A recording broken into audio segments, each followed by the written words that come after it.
And happy Wednesday, everybody. Welcome back to the DOS Adventure Quest, where tonight we will start game number 33 on the quest.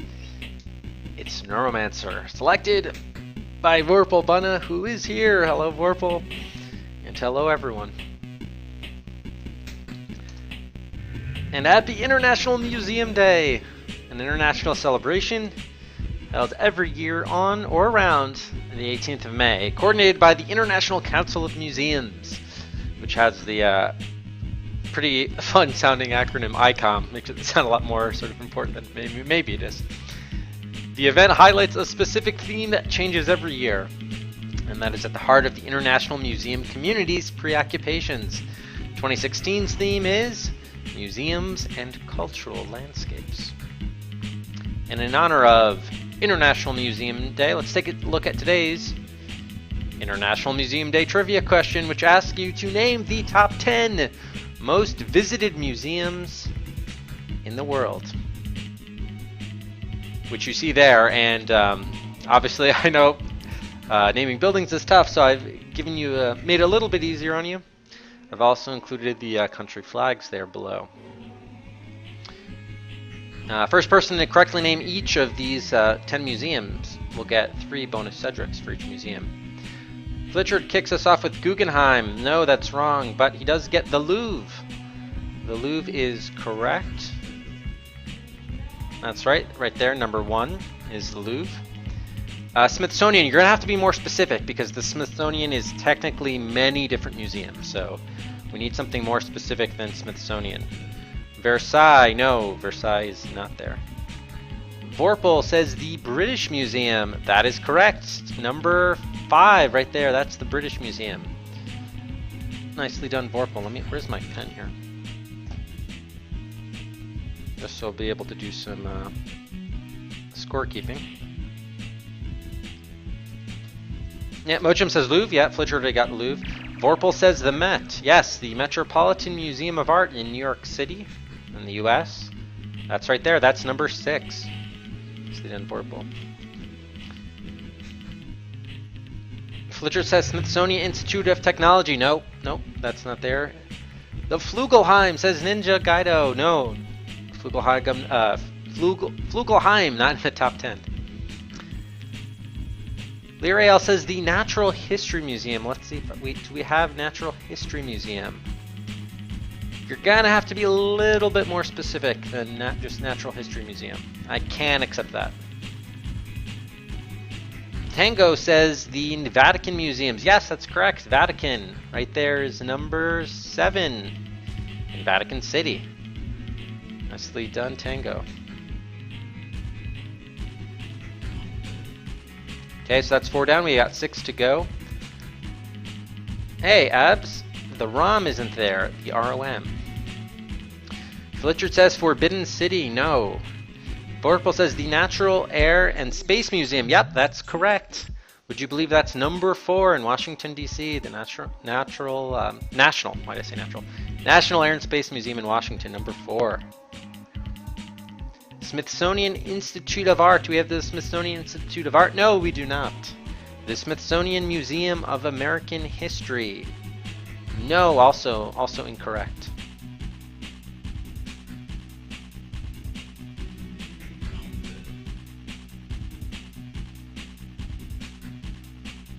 The Philadelphia Museum. No. Is that even a thing, Philadelphia Museum? Oh, the Royal Ontario Museum in Toronto. Oh, you've been there a couple times. Okay. Actually, is that... No, it's not even in the top 20. I have a list here of the top 20, but that doesn't even make the top 20. Vorpal says the National Gallery. And yes, that is our other museum from the UK, the National Gallery. That is correct. Nicely done, Vorpal. The Manly Museum of Masculinity. Oh, just missed, Ninja. It was number 11. Number 11 or less. The American Museum of Natural History. Closely, Rail. That actually is number 12, but did not make it's not in the top 10 here. The American Museum of Natural History. Fletcher says the Museum of Modern Art. Nope. Let's see, where's the Museum of Modern Art? Did that make the top 20? No, it did not. surprisingly. Well, maybe that's not that surprising, actually. Museum of Modern Art, also known as MoMA in New York, has an expensive admission fee, so I'm not surprised it keeps some crowds away. Tower of London, no, that's incorrect. So we do have 4 left. 2 of them, as you can see, are in China. 1 in the United States, and then number 10 is in Taiwan. The Cyberpunk Museum of Neuromancy. I thought you were going to say Necromancy coming off of Deathgate, but obviously for Neuromancer, you go with Neuromancy. The Smithsonian Museum of Natural History. Very close, Flitchard. Very close. I think you're thinking of the right museum, but you just have the wrong name. Let me actually see. Can I accept that? Let me see. No, I cannot accept that. But it is, I think you're referring to the right one. I just need the right name for it. Capitol Museum, no. Durackles Museum, no. Smithsonian Museum of History, no, also incorrect.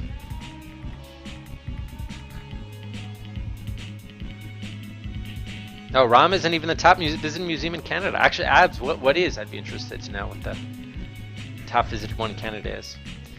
Smithsonian National Museum of Natural History. Yep, Vorpal got it. So I think the official name may be National Museum of Natural History. So we needed National Museum, Flitchard. So giving that one to Vorpal. Nicely done. That was number 3 on the list, believe it or not. Right there. Another reason, by the way, I think these the museums in there are actually 4 museums in DC in the top 15. One of the reasons why I think they do well is that they have free admission, which helps you get folks. Let's see. Ab says the National Palace Museum. Yes, that's correct. That was number 10. That's number 10 down in Taipei, Taiwan. The National Palace Museum. Nicely done, Abs. Chinese Museum of the People's... Sorry, they were censored after the building was built. Yes, close, close, close. Beijing Museum of Natural Museum. No, no. Running out of video game museums over here, Dice. Canadian Museum of History in Gatineau. Top visited in Canada. Oh, that's kind of interesting. I wouldn't have thought that. Because you would think the most... What? I would have thought Montreal and Vancouver would have been the top 2 tourist visited cities in Canada. Maybe I'm wrong. And obviously Gatineau is more like, that's by Ottawa. But maybe Canadian tourists go there and maybe international tourists don't go to Montreal. And I guess Montreal and Vancouver just may not have great museums. I don't know. The Beijing Folk Arts Museum. No, also incorrect, but I will say number 2 that you see up there is in Beijing. And number 7 is in Shanghai. So I'm giving you the cities for each of the Chinese museums.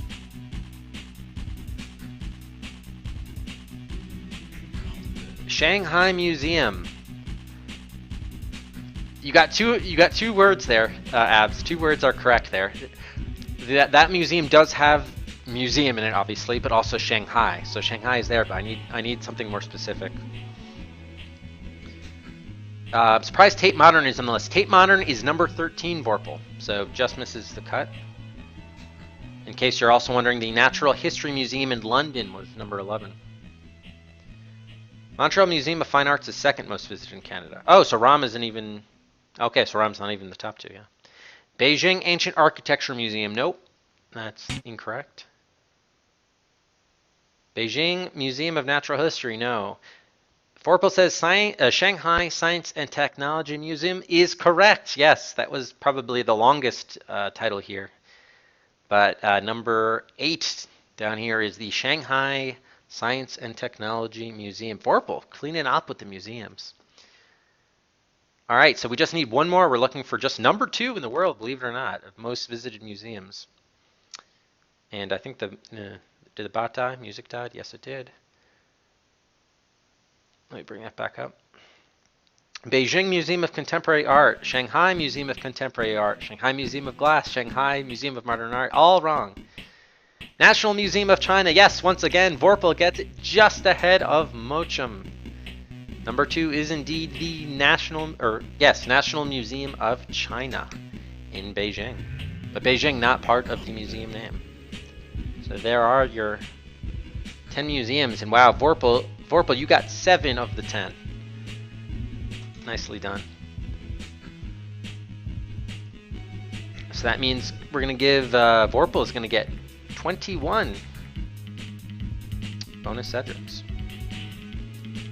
Flitchard got 1. So let's give Flitchard 3 Cedrics.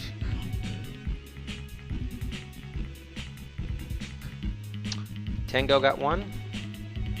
And Abs got 1.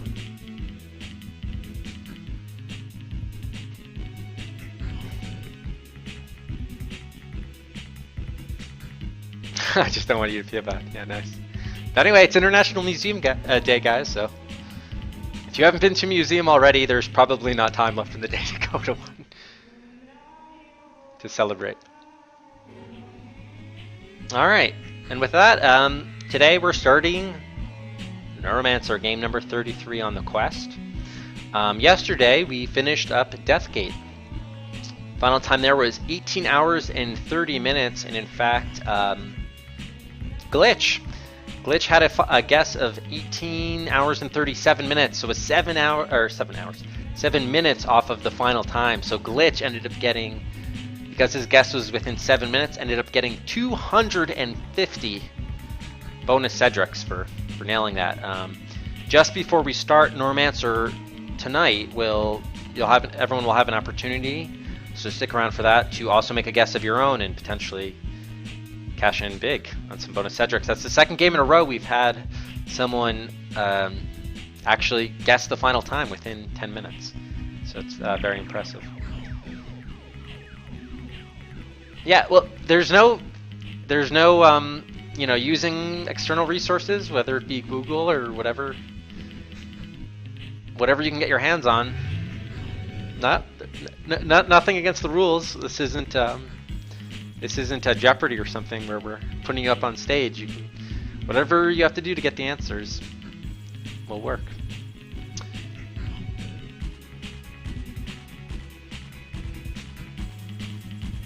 Okay, let's see if we can get this. Can I get this up? There we go. Nice. Let me just turn down the music a tad. Yeah, that's a little bit better.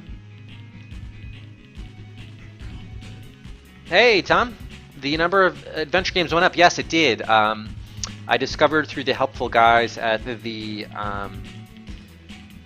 AGS forums that there's a sort of a series of games called Reality on the Norm, which is actually a group of amateur games that was released, started getting released in 2001.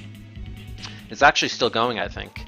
Anyway, the first 2 years or so of this series, which is all by amateur folks, was made for DOS, and I got a little bit clarity from them as to which were the DOS games and which were not. As it turns out, 11 of the games, I ended up adding 11 to the total to get us up to 804. It turns out that were available for DOS. The information on Moby Games was not completely accurate. Yeah, so it used to be sub 93, now it's up to 804. Okay, so anyway, so we're starting up Neuromancer today. Now, yesterday on the showdown, surprise, surprise, the Colonel's Bequest, despite having a veritable army of firepower here with 12 guns, lost out to Zork, the Great Underground Empire, selected by Biz Claveret. So Zork will be game number 34 on the quest. That's coming up on the on-deck circle.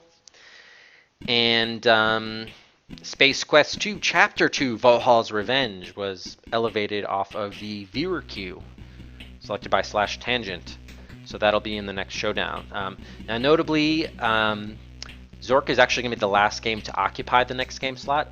We actually will not do, after we beat Neuromancer, after Neuromancer is completed, there will not be a showdown. The next showdown will be after Zork, and then whatever wins that showdown will immediately become the next game played. I'm doing away with this kind of interim next game slot because I sort of realized it really doesn't serve that much purpose. Yeah, I probably will come to fear the name Gru when all said and over. You know, it's probably I'm a little bit intimidated, probably rightly so, a little bit by Zork. Yeah. Also in our raffle, Cora 1310. Cora won his second raffle and selected Clive Barker's Nightbreed, the interactive movie, which I believe is based on the movie of the same name, Nightbreed. So that has moved into the raffle queue in the 5th position. And then finally, you can see here, actually, I didn't write the review. I haven't written the review yet, but I ended up giving Deathgate. Final rating there was a 9 out of 10. Bottom line, thought the puzzle design was excellent. And the writing was quite good. A little overwritten, but very well written. So the only thing that really held it back from a 10 for me was, again, there were just long periods of exposition, which is a little bit too much and got a little bit tiresome. Obviously, it's based on, the fantasy novel series, so there's going to be a lot of lore and mythology to kind of sort through. But it was to be expected, but nonetheless, a very very strong game. Yeah, so it was good. I really appreciated the puzzle design on it. It was all, by and large, maybe with one or two small exceptions, it was all like very, very logical and well integrated with the storyline. And I don't know, just really strong. The sound was excellent. The music was very good. Voice acting was very good. Could have used maybe a little bit more sort of animation within the game frame, but it was a minor quibble. I mean, I don't care that much about graphics, but it was a very pretty looking game. And I enjoyed it. I enjoyed it a lot. Very strong game. So I gotta give credit where credit is due. When I lived in Maryland, sometimes on the weekend drive up to New York to visit the Manor MoMA. Oh wow, so you made specific trips just to visit the museums, huh? I mean, I lived in New York for many years, and I guess, you know what, I can look back and say I probably did take advantage. Maybe of not some of the lesser known museums I could have done a little bit more exploring of, but nonetheless, it was still pretty good. Alright, so I only complained about Deathgate's puzzles, how long you carted around some items. True, but here's what I would say, Glitch. That actually was not a problem for me, because if it were the case where once you picked up an item, you used it within the next like 10-15 minutes, then it would also be obvious about what you needed. When you're confronted with a puzzle, you'd be limited to one or two things. It would be obvious when you need to solve it. So I did like this. Sometimes that was the case. You picked up an item, you immediately used it. Other times, something that you picked up way in, the first, 10th of the game that you would use, and I don't know, toward the end of the game. So I actually didn't mind that at all. I thought that was good. Yeah, well, Discworld is awful because in Deathgate's case, it was a very linear game. In Discworld's case, they would have you pick up, items. The problem was Discworld had a ton more items. There would also be no indication. You'd also have to combine lots of items together, and you could use them. You could access locations, but you didn't know that you couldn't. You'd think, all right, I should use, the ladder against the wall, or just to give a random example, not knowing that of course you needed some other object to do this, which you couldn't, you're not going to be able to get for another 15 hours. So the problem with Discworld was they would present you with the puzzle and part of the solution without any indication that the other half of the solution needed, or items needed to complete the solution, wasn't available to you for hours and hours. So that was really infuriating. The design of Discworld really suffered from that. Made it very frustrating, actually. Yeah, way too many items. Way too many items. I really hope, actually, Discworld 2, Mortality Bites, the sequel, Mortality Bites, was selected by Sublime, bought by Sublime 2911 as his viewer pick. So that's actually at the bottom of our viewer queue.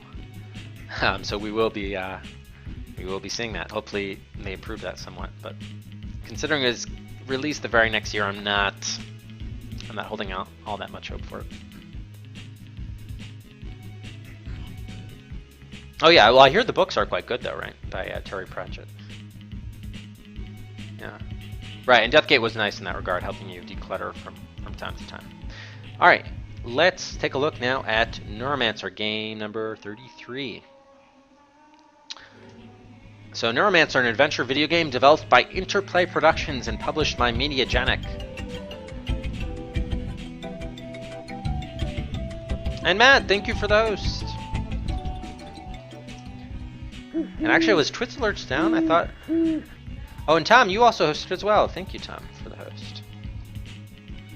For some reason, Twitch Alerts didn't go off when you did that, but I saw in the chat that it came across that you also hosted, so thank you, Tom. Okay, so published by Mediagenic, a brand name that Activision was also known by. Released in 1988 for Amiga, Apple II, Apple II GS, Commodore 64, and of course, DOS. It was loosely based on William Gibson's 1984 novel of the same name, and set within both the fictional real world and the extensively realized and detailed world of cyberspace. It is also noted for having a soundtrack based on the Devo song. Is it Devo or Devo?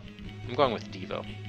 Let me know if I'm wrong though. Devo song, Some Things Never Change, from their album Total Devo.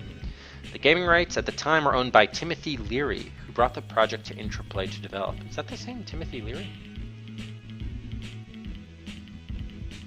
Yes, yeah, the LSD Timothy Leary. Wow. So how did Timothy Leary get the game rights for Neuromancer? That's crazy. Alright, I guess that's a whole different story. But interesting, definitely interesting. Wow. Alright, gameplay.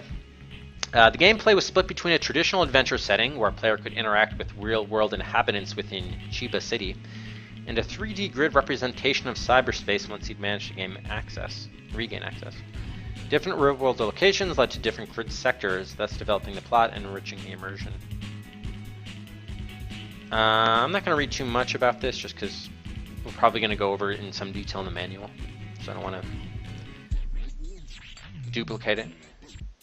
The game also used a code wheel as a form of copy protection.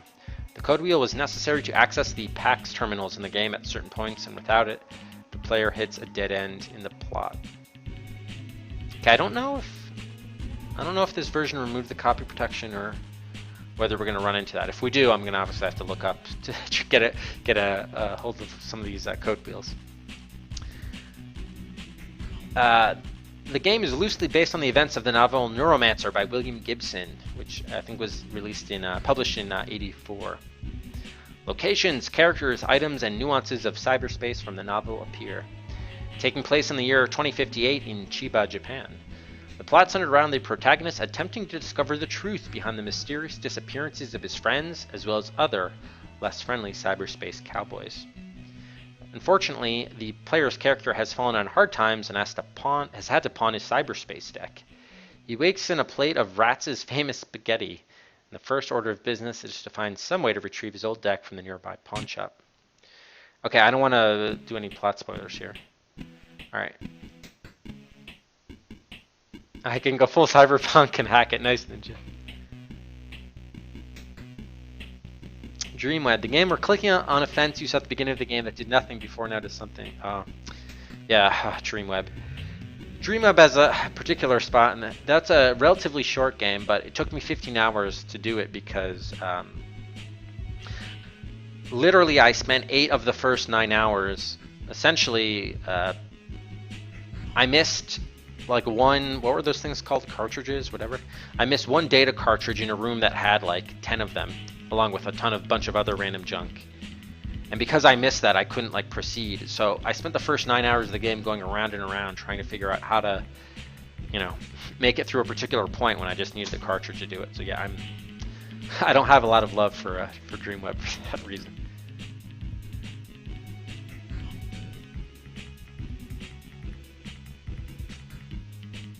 Oh, they're giving you a code wheel as a gag? That's awesome, Core. That's really cool, yeah. Alright, critical response. Computer Gaming World gave Neuromancer a very favorable review, citing the game's pacing and wit as well as the use of Gibson's setting. Combat was also praised, as was the reward of information for winning combat. The only complaints it had about the game were the predetermined responses in conversation and the excessive use of disc swapping. Oh wow. The magazine awarded it a title of Adventure Game of the Year, and in 1996 included it on a list of the 150 best games of all time. Compute also favorably reviewed the game, citing the graphics, user interface, and the Devo soundtrack, and only criticizing the adolescent jokes. In quotes. The magazine named the game to its list of 9 great games for 1989. Yeah, so I think it was released in 88 for most platforms, but didn't make its way to DOS until 89. Yeah, that's not nothing. In the top 150 as of 1996, not bad. Hey, welcome back, Jetterman. All right, let's take a look, of course, on the, well, actually, hold on. Take a quick look at the Moby Games listing here. Based on the cyber, you try to scroll the web window. That's awesome. Yeah, I always like to look at Wikipedia, you know, just get a context for the game. Not just to familiar, you know, just to get a sense for where, you know, all of these games are play, you know, interesting and varying roles in sort of, you know, video game history. It's also interesting just to get a contextual appreciation, you know, for when these games were released, how they were released, how they were perceived at the time, all that kind of thing. I don't know. I just find it interesting. I mean, that's part of one of the fun things about playing them. So in a grimy feature, you play Case, a cyberspace cowboy who finds himself broke in Chiba City. Find yourself a laptop and the right software for it so you can hack into databases around the city to regain your access to cyberspace. Buy and upgrade brain implant chips to augment your computer skills, and sell your body parts to afford new technologies. When you get to cyberspace, you'll take on the nasty AIs that guard the most important databases. Within all this information is the bizarre secret of this world of inbred corporations. Yeah, so very cyberpunky it sounds like. And now Vorpal, who of course selected this game after winning in a raffle, has told us the DOS, you can kind of, you know, briefly see some screenshots here of the DOS version, telling us that the DOS version is the worst version. And again, this is just looking at graphics, but you can obviously see the Amiga, and maybe I should zoom in on one here. The Amiga is, I think, definitely clearly a step ahead, just, you know, looking at this purely on a graphics standpoint. Apple II GS also definitely looks relatively strong. Again, remember this is being released in '88. Here's the Commodore 64, and I don't know, this looks, you know, as a lot of these games did on ports to C64, including like Maniac Mansion, it looks kind of cartoony to me. Obviously the resolution is much lower. So I know, Vorpal, you said that the sound and music is better on C64, but I have a hard time believing these graphics are better. I mean, they're definitely different, because I guess it's Commodore 64, but I don't know. And then here of course, the DOS version, which we'll be playing. And obviously there's something weird with the color. I don't know why everyone's like skin tones is like gray and white, but yeah, and it's kind of a harsh blue, but I guess it's personal preference which of these you'd prefer. I mean, this has kind of a more of a cartoony look to it, but maybe the color palette is a little bit more pleasing. I don't really like this sort of cyan overload business that's going on. Oh, you're sure that the Apple II is the worst version? You're gonna pretend Ninja, nice. Yeah, it looks like ass, yep. Yeah, C64. Well, I guess also think about CGA games, you know, where you had the 4 colors. It'd be like purple and cyan and awfulness.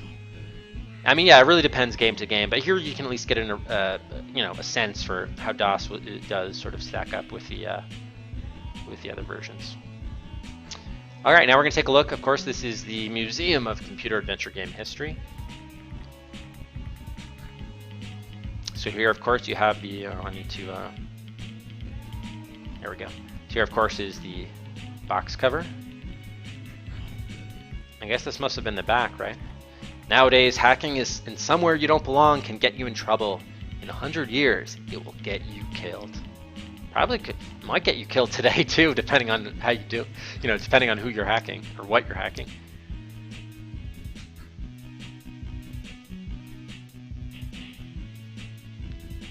Drawn from the pages of the smash cyberpunk novel Neuromancer by William Gibson. Yeah, this is really interesting. Now, we'll see this in the manual too. They refer to this game, Interplay does, that is, not as an adventure game, but as a role-playing game. They actually call this an RPG. I don't know if the term, at the time, in '88, RPG wasn't...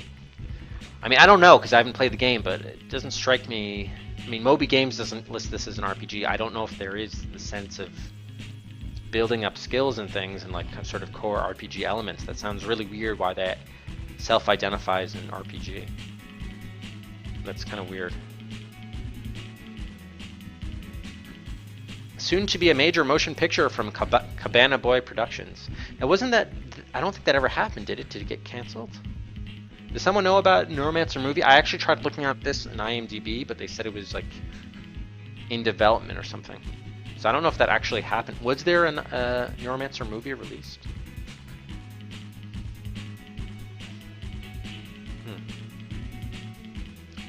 Use your skills to break into government and corporate computer systems or jack into cyberspace and cut into ice-encased databases with your software. Oh, multiple paths to a successful conclusion. Annoy the characters you meet and they won't forget it, but you can forget asking them for help later on. Okay, so maybe we shouldn't annoy them. Fully digitized original soundtrack by Devo. So it's by the creators of The Bard's Tale and Wasteland. Interesting. Okay. Oh, and here's the aforementioned code wheel, the PAX verification code wheel.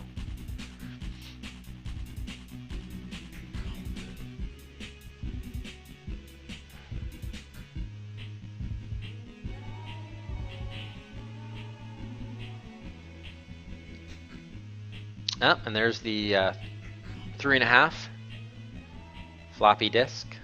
I guess this is the Amiga, obviously, but interesting nonetheless. Oh, this along with Battle Chess was Interplay's first self-published title. Alright, cool. Alright, let's look at the manual. Now, be forewarned, this is kind of a somewhat lengthy and text-heavy manual, and there's a lot in there. I tried to find some time to go through it myself earlier today so that we could kind of skim through this, but unfortunately I just didn't get the time, so I will be reading most of it, so just be, of course, forewarned. But as soon as we get through the manual, then we will...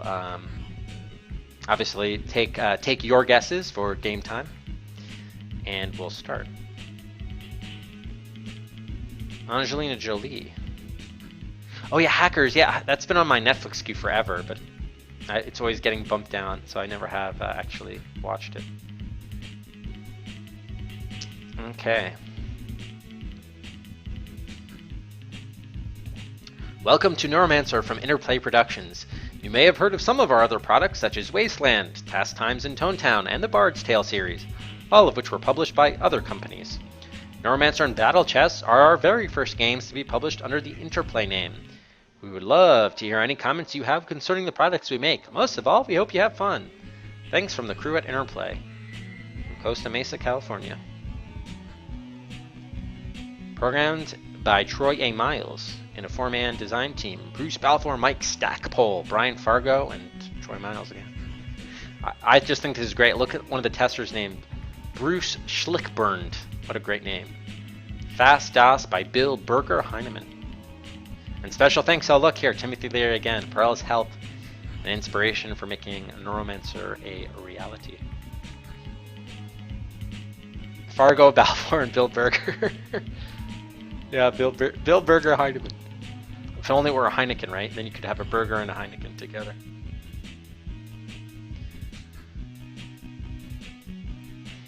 Yeah, Devo did the soundtrack for this, although I don't know, Vorpal, if you're there, Vorpal, whether you can clarify. did the Amiga version, for example, actually have like a full soundtrack? I don't think we're going to get that on the DOS version. So I don't know to what extent we're actually going to see Devo pop up here. We'll see. Okay, Neuromancer introduction. He closed his eyes, found the rigid face of the power stud, and in the blood-lit dark behind his eyes, silver phosphenes boiled in from the edge of space. Hypnagogic images jerking past like a film compiled from random frames. Symbols, figures, faces, a blurred fragmented mandala of visual information. Please, he prayed, now. A gray disk, the color of Chiba sky. Now. Disk beginning to rotate, faster, becoming a sphere of paler gray, expanding, and flowered for him, fluid neon origami trick, the enfolding of his distanceless home, his country, transparent 3D chessboard extending to infinity, inner eye opening to the stepped scarlet pyramid of the Eastern Seaboard Fishing Authority, burning beyond the green cubes of Mitsubishi Bank of America, and high and far away, he saw the spiral arms of military systems, forever beyond his reach. And somewhere he was laughing, in a white-painted loft, distant figures caressing the deck, tears of release streaking his face. Jacking into cyberspace from the book of Neuromancer by William Gibson.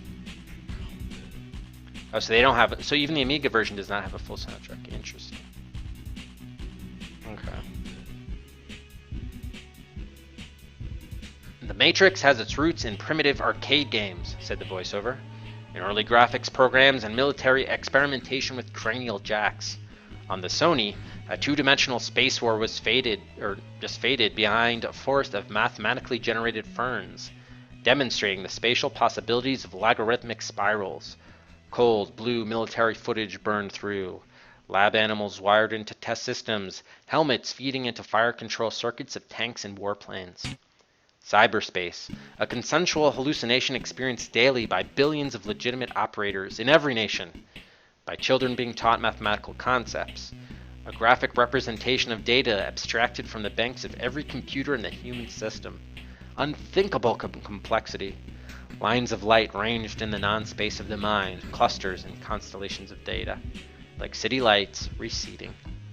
A kids' show describing cyberspace from the book, Neuromancer.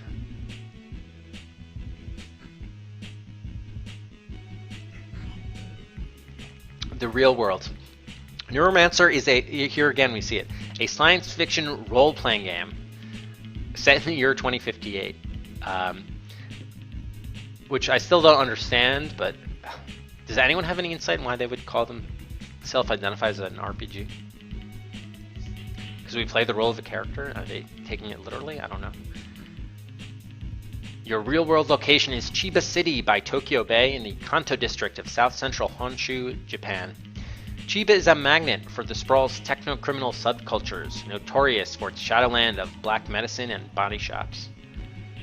Criminal activity in Chiba is a constant subliminal hum, and death is the punishment for laziness, carelessness, lack of grace, or the failure to heed the demands of the intricate protocol. At one end of the city is the towering hologram logo of Fuji Electric, dominating the skyline over the high-tech zone. At the other end is the Chiba Spaceport, gateway to the orbital colonies of Freeside and Zion Cluster. Since Neuromancer is a role-playing game, you'll start the game by... RPGs were hot. Yeah, I guess they wanted to market another RPG. I don't know. This is weird. Well, cartoon. Yeah, the only reason I know it's not is because every source that I consulted said no, it's adventure. It's not RPG. And even what we saw there on Wikipedia, they were, calling it Adventure Game of the Year and so on and so forth. So everyone seems to have totally disregarded what Interplay's own characterization was. Mega Man X was called a fighter. Wow. So since Neuromancer is a role-playing game, you'll start the game by maneuvering your character through the real-world areas of Chiba City. Skills, in the form of skill chips implanted directly into your brain jack, must be purchased and developed to ensure... Oh, maybe there are some RPG elements to it.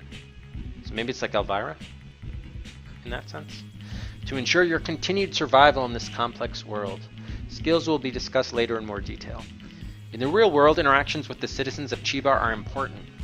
Through dialogue, you can make friends or enemies. Some people can be very helpful, going so far as to give you things you need. Others can be downright unfriendly, keeping vital information from you if you say the wrong thing. Information is power, and you don't have much when you start the game. Yeah, so that's okay. Thanks, Matt. Yeah, that's what I figured must be the case. Like, you know, you had these genres of games that were kind of sort of, you know, you were sort of moving out of the arcade era in many ways, and I'm sure a lot of these genres were sort of developing and hadn't yet been sort of concretely, you know, identified or categorized, what have you. You would people at your school too. Another important source of information is the PAX, public access booths conveniently located around the city, providing private citizens with the means to stay current with the rest of the world. The PAX offers a newspaper, the Night City News, a public BBS, bulletin board system, for personal messages, and friendly banking services. Yes, money is important to your survival. The Night City News is updated daily, so it's a good idea to refer to it at least once every 24 hours. The PAX BBS will remind you that you're not alone in this world. You have friends who are happy to help you when they can. Your purpose in life. And what about your friends? Curiously enough, you seem to have fewer of them these days. Is that because of your breath? Maybe it's because you haven't taken a bath recently.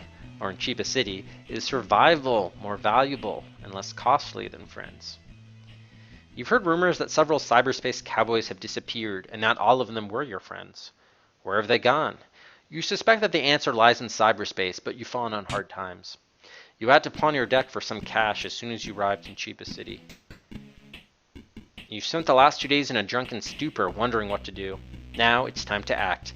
The fate of your remaining friends and yourself depends on your successful solution of this bizarre mystery.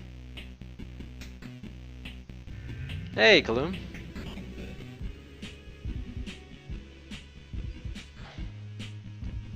Basic decks and comlink access.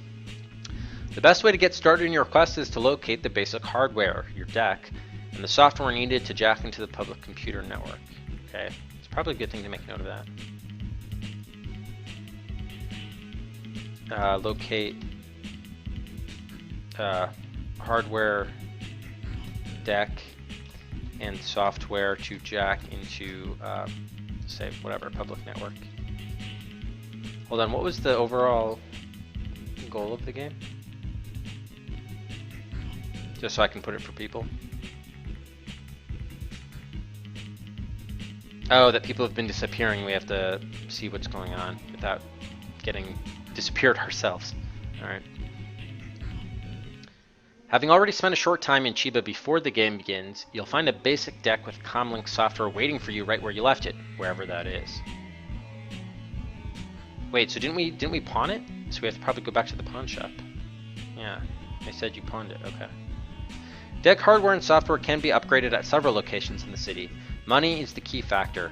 Better equipment means better reliability and the capability to carry and use more software, but the price goes up accordingly. Most people in Chiba end up buying their equipment from the used equipment stores, such as Crazy Ito's Used Hardware Emporium. Ito was the old name for Tokyo, I believe, the old capital in Japan.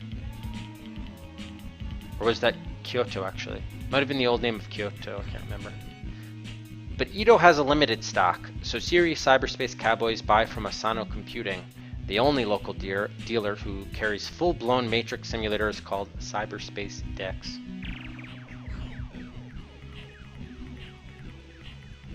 Oh, jack into the matrix? Wow, really?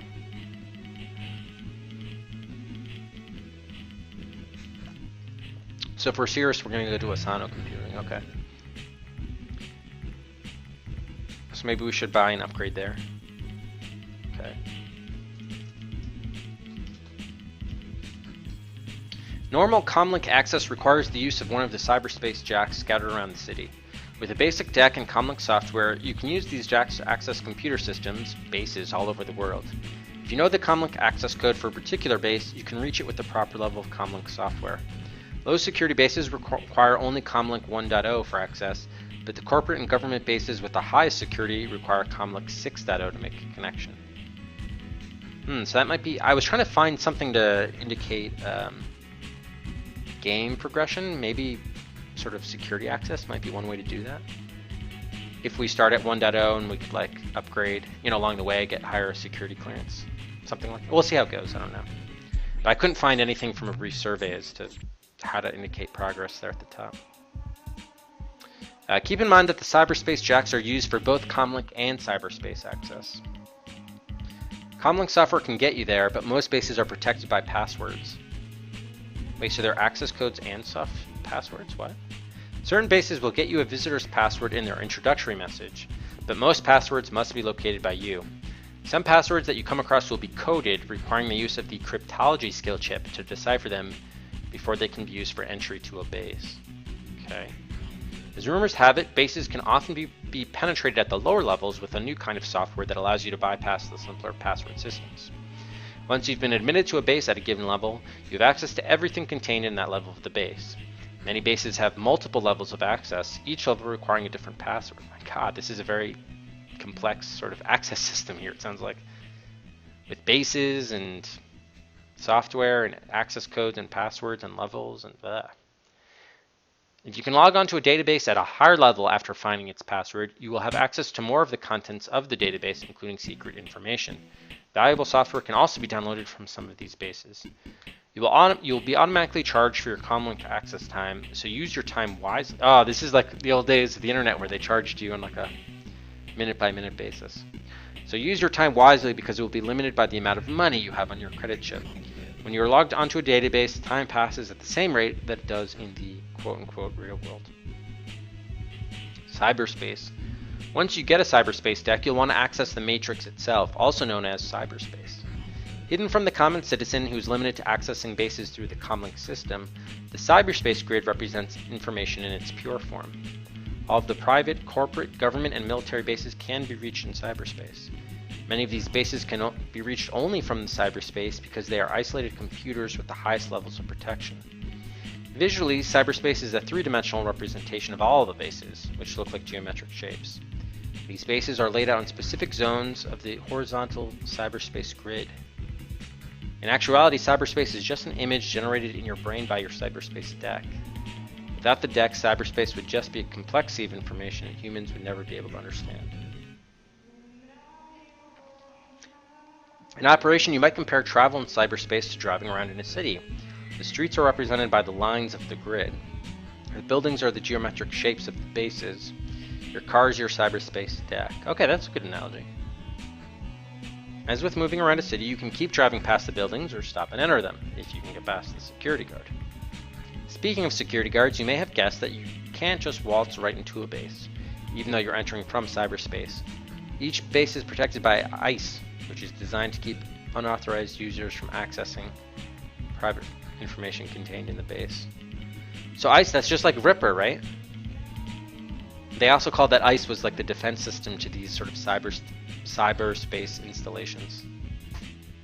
Hey, how's it going, Mr. Viking? Good evening, and thank you. ICE and ICE breakers. Bases are protected by ICE, intrusion countermeasure electronics, which acts as an independent, semi-intelligent barrier, keeping cowboys like you from getting inside the base. However, cowboys do manage to break in with their specialized ice-breaking softwares. The trick is finding the appropriate versions and types of softwares. Oh, that's not a typo. Softwares. Types of softwares to break through the ice before it can adapt its defenses to the attack. There are subtle, slow-acting viruses that sneak up on an ice layer and destroy it gradually, as well as brute force icebreakers that can crush an ice layer all at once. There are many different kinds of ice-breaking programs, some good and some bad. You'll also notice that icebreakers vary in their effectiveness, but you'll have to experiment on your own to learn more about each one. Great. Hey, how's it going, Victor? Boa noite. You'll find that the low security bases are protected by the weakest ice. By breaking into these, you can develop your abilities, test your softwares, and generally prepare for stronger and deadlier combat with medium and high security ice. Okay, so they're basically saying do some grinding at the weaker levels. And there's one more minor point you need to know. Ice has an annoying tendency to fight back. In fact, it can kill you. Great.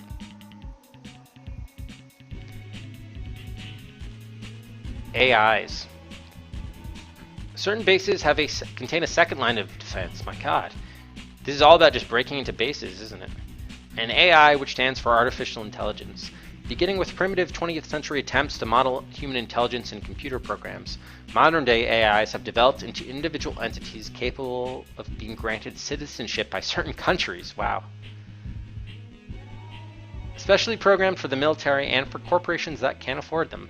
Modern AIs have personalities and mental capabilities far beyond the humans that originally created them.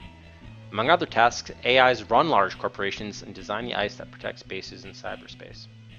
Because of the potential threat of being such an intellectual power, a government agency was formed to keep the AIs under control. The Turing Registry, that's named after Alan Turing, has the responsibility of watching for signs that any AI might be developing into a dangerous, ultra-intelligent program. Well, this is impossible with the limited computing facilities available to a single AI. The Turing Registry makes certain that the AIs are unable to communicate as a group. As soon as an AI is created, the manufacturer is legally bound to register its name, number, and citizenship with Turing. Turing also keeps track of humans suspected of illegally helping AIs. So far, this has been sufficient to restrain the AIs. So, of course, the implication is it's not going to be successful once we start the game. Hey, how's it going, Pat? And hey, ahoy, Goaty. Yes, Deathgate is down. Thank you very much. No, Pat, the game has not started yet. We're actually just reading through the manual now. So we've yet to start the game, actually. Yeah, we're reading the manual. I mean, look, you can see how complicated this is already. If you, which game was it? I mean, some of these games, if you go into them without reading the manual, you would just have no idea what to do. So sometimes it's more important than others, but if we're gonna do it for the important times, may as well do it all the time. You get an interesting appreciation for the games of the time. AIs are fully capable of defending themselves. Some sane cowboys avoid combat with these formidable entities because ice-breaking softwares can't harm them. Oh, okay. An AI attack is a unique experience. Cowboys refer to this type of battle, which is aimed directly at the brain, as flatlining. The AI feeds a neural shock into the victim's brain, keeping the cowboy brain dead long enough for his physical body to stop functioning. While it's rumored that there are skill chips available which allow mental combat with AIs, no one has lived long enough to talk about the details. The late McCoy Polly, aka Dixie Flatline, is said to have run into AIs in 3 different bases and supposedly only survived because he found a weakness in each AI. His Joy Boy assistant managed to jack Polly out of cyberspace during 3 flatlining attacks before his body died. The 4th time, Polly's heart just gave out and he went to cyber heaven. Give me a break, cyber heaven? But he was paid handsomely for his liver. Cyberspace survival. Survival in the cyberspace environment depends on the skills, equipment, software, and information you've acquired in the earlier phases of the game. You may often find it necessary to return to the real world because you've run out of money or need a new deck, more software, more information, or you need to move to a new jack location to reach another area of cyberspace. So there's going to be a lot of travel and buying of skills and equipment and all that kind of stuff. Limitations on cyberspace travel. There are 2 primary factors governing the distance that can be traveled at any one time by a cowboy in cyberspace. Jack range limit. There are several cyberspace jacks available in Chiba City. Physically connecting your deck to one of these jacks, jacking in, determines where you will be located when you enter cyberspace. Most jacks can access only a limited area of cyberspace called a zone. Normally you can only access areas of cyberspace within the jack's zone limit. Okay. Connect time. Few things are free in Chiba City. Using a cyberspace jack costs money, just like the long-distance telephone charges of the 20th century. This creates another limit on how far you can travel when you're jacked in. If you run out of money on your credit chip, your connection is broken, putting you back in the real world. Hey, how's it going, Sophie? Cyberspace decks. Cyberspace decks, also called cyber decks or matrix simulators, are illegal for private use. But certain dealers have a liberal definition of private use and continue to sell them to independent agencies. Most cowboys define themselves as independent agencies. If a cowboy can afford it, there are a wide range of matrix simulators available. So many, in fact, that an independent reviewing service known as Consumer Review exists to help people decide which deck to buy. There are a number of differences between the standard deck, which is legally available to the average consumer, and a deck with cyberspace capability. Have I played Zork before? Just like 10 minutes. Like 20 years ago, I played the game for 10 minutes. Didn't really get, I think I got inside the house and looked at a few rooms, but I basically didn't do it. So it's basically, aside from knowing that we start out at the White House or whatever it is, I haven't really played it. So it'll be a blind play for me. So it'll be a challenging and I'm sure interesting experience with Zork. Shielding. Cyberdecks have built-in combat shielding, which protects the cyberdeck and its software from ice attacks. I think it's the one with the house. Someone in chat probably knows, but I think it's the one with the house. RAM limits. The programs that drive the operating systems in both types of decks, as well as icebreaking and other application softwares, are enormous in comparison to the size of programs in archaic 20th century computers. Modern deck RAM, random access memory, is highly efficient and can handle a number of these programs with remarkable speed. Decks are continuously powered by an internal power supply so that memory is non-volatile. Once you've downloaded a program, it stays in memory permanently unless the deck is damaged or you erase the software. Some softwares, however, are one-shot programs, consuming themselves after you execute them. Each deck has its own limit of the number of softwares it can handle. Top-of-the-line decks, such as the Ono Sendai Cyberspace 7, can manage up to 25 programs simultaneously. Yeah, this is a remix of the game's theme song. ROM constructs. Highly illegal and not available to private citizens, cowboy or otherwise, are the ROM constructs.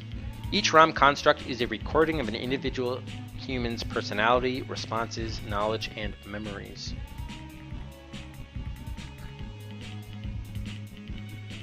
Okay. Constructs are occasionally used by cyberdeck operators in the government and large corporations, which is why top-of-the-line cyberdecks contain a slot for ROM construct cartridge. Skill chips. Skills in the form of skill chips are available for purchase in Chiba City. Skill chips are implanted directly in the brain jack on the side of your skull, giving you instant access to that particular type of knowledge. For example, the cryptology skill chip gives you the ability to decipher certain types of coded passwords. Skill chips cover a wide range of abilities, ranging from foreign languages to high-tech cyberspace skills. So this is like the RPG component here. Skills can be improved through tutorials found in bases and training from knowledgeable Chiba citizens. Some skills are improved with experience in using that skill. In general, skills improve your chances of success both in the real world and in cyberspace. Once you learn a skill, you remember it permanently. Okay. When you want to use a skill chip in a room in the real world, you should always use the chip just after you enter the room, before doing anything else, including talking with other people. Oh, we have to actively use the skills? I see. Okay. Got it. A list of skill chips can be found in Appendix A. Oh my god. Body Shop. The Chiba City Body Shop serves two major functions: body part sales and reanimation. If a wealthy cowboy is unfortunate enough to get killed, and his body is found before it rots. Actually, I'm gonna switch up the music. Yeah, we can just go with the normal one. Just because I don't want to play that ad nauseum and everyone gets sick of it. Okay. If a wealthy cowboy is unfortunate enough to be killed and his body is found before it rots, it may be taken to the body ship for reanimation. This is an expensive process, but the dead cowboy rarely has any say in the matter. By sheer coincidence, the cost of reanimation almost always equals the amount of money the cowboy was carrying on his credit chip when he died. Waka waka. That's why smart cowboys keep a little money stashed in their bank accounts. Body shops are also handy places to pick up cash. Is this coming in too loud? Yeah, a little bit too loud.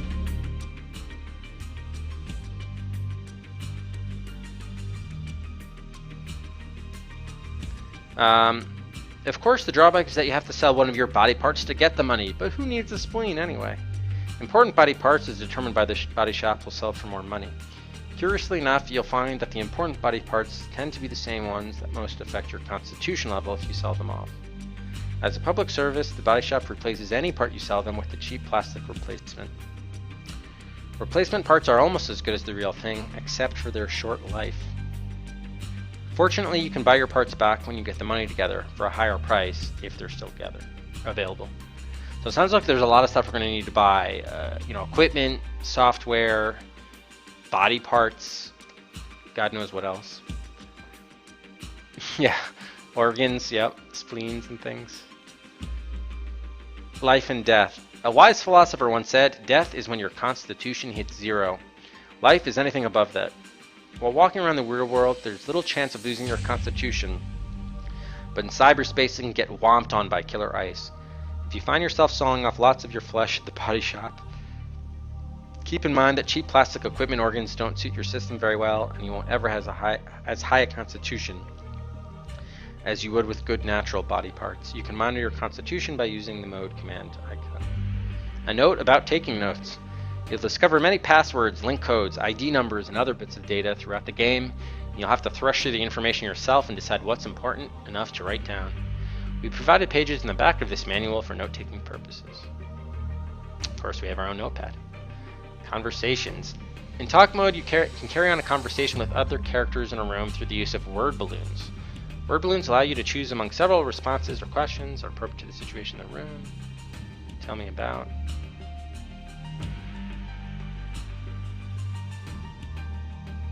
Yeah, okay, so it seems pretty basic.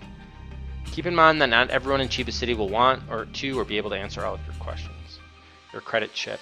When the game starts, your Orient Express credit chip will contain only 6 credits. Your credit chip acts like a wallet. It contains the money you want to carry around with you in the city. Your bank account holds the remainder of your funds, which can be downloaded to your credit chip through any of the PAX terminals in Chiba City. While it's tempting to download all of your funds to your credit chip, it's not always a good idea. See the body shop section. Oh, right, because then if you die, your whole thing gets wiped out to get reanimated. Got it. Okay. Using the PAX system. PAX booths are conveniently located around the city, providing private citizens with the means to stay current with the rest of the world. PAX offers a newspaper, the Night City News, a public BBS for personal messages, and banking services through the First Orbital Bank of Switzerland. When you operate a PAX terminal, you'll be given 3 access codes and asked for a verification code, which is obtained from the PAX verification code wheel included with the game. See your reference card for details. Okay, so I may need to do that. Once you're identified, the PAX main menu will appear listing your options. You can always exit, Make your selection, yada yada. Brief history of the PAX network. Option brings up the banking menu. Download credits lets you transfer onto your credit chip, upload, backup, transaction record, for most recent transactions, okay? Government fines. Night City News, this option puts you in the Night City News system. Okay, this is all like interface information, which appears to be fairly straightforward. Bulletin board. You can view the daily messages or send one yourself. Deck operation. So you can use keyboard, joystick, or mouse. If you're in a room with a cyberspace jack and you've learned some database link codes, you can use your deck to dial into the database using this procedure, if you have the proper level of comlink software. I for inventory, UXB, O to operate the deck. God, there's a lot of stuff here with using all of this. Comlink code, there's a comlink software version number, there's a deck version number. I mean, my God. I hope this is not as complicated as it seems. Comlink code. Press spacebar to bypass the database introductory screen. Okay. Cyberspec deck operation. If you have a cyberspace capable deck, you can either use it to log on to a database in the usual way, or you can enter cyberspace. You need Comlink 6.0 access to access cyberspace. I'm just gonna refer back to this when we actually get to these points. Your initial location in cyberspace. Action examples. The given examples use keyboard commands. They can be accomplished with joystick or mouse.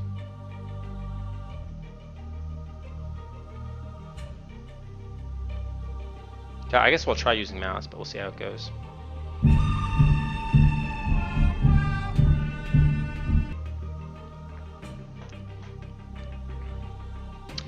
Installing skill chips. Oh, to operate, okay. To use an implanted skill. S for skill.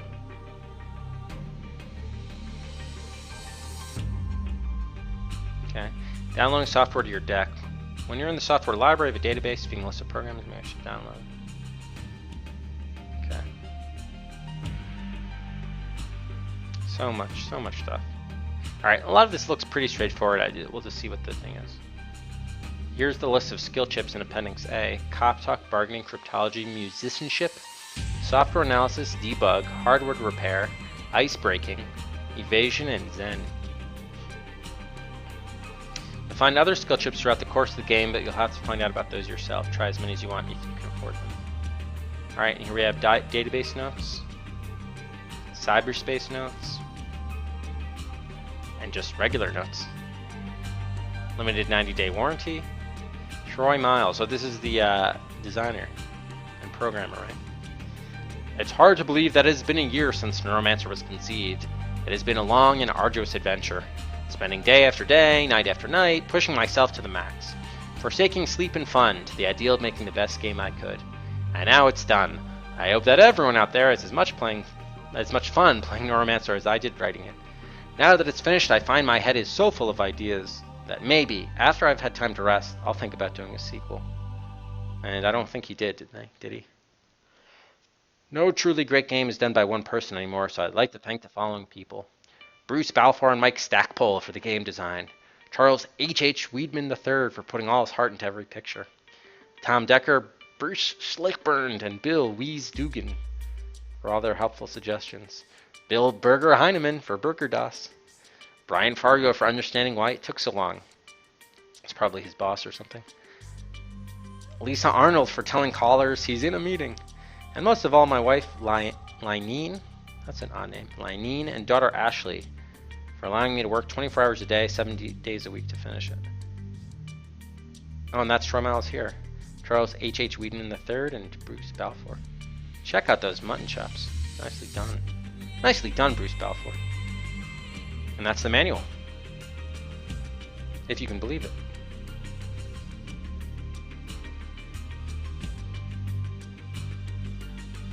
Alright, wow. So after all that, I think we are ready. Or just about ready.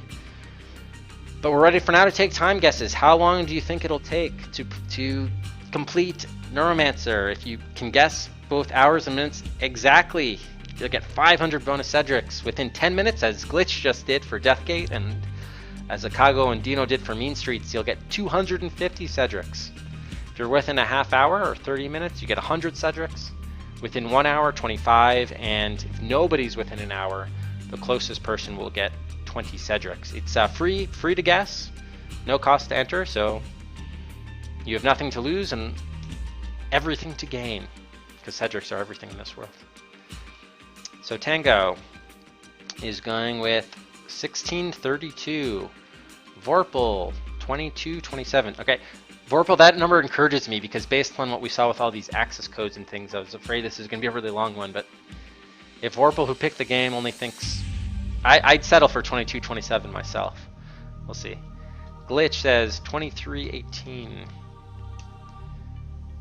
Flitchard says 19 hours even.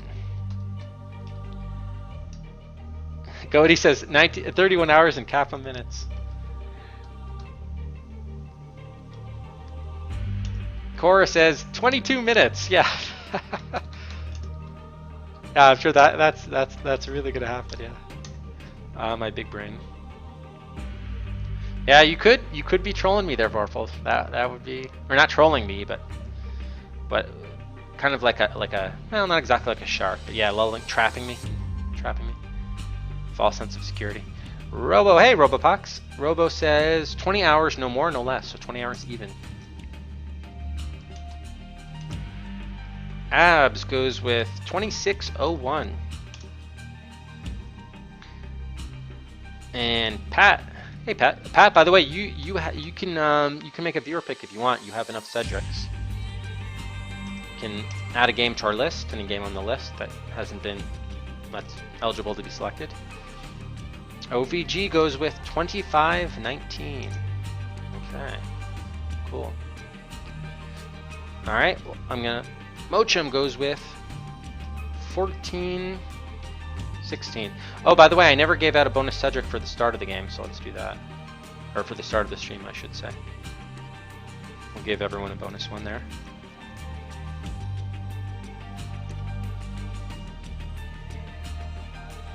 Well, here, Pat, feel free to take a look at the list and see maybe.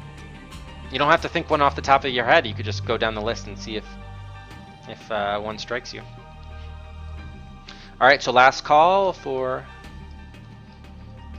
game guesses. Hours and minutes. Win big Cedrics if you're right. It's true. Abs also has has a viewer pick. Definitely can afford one as well. And so does Vorpal too, for that matter. Vorpal's been a little bit gun shy after winning 2 raffles. Getting confident she can just win a few more. No big deal. Okay, so I think that's it for game guesses. And with that, I think we're ready to start.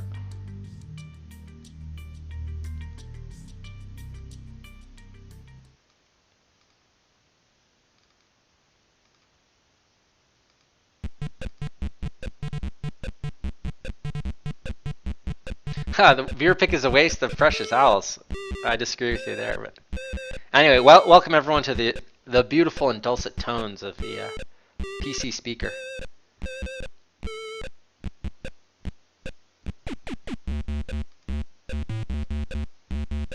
All right, let's start our timer.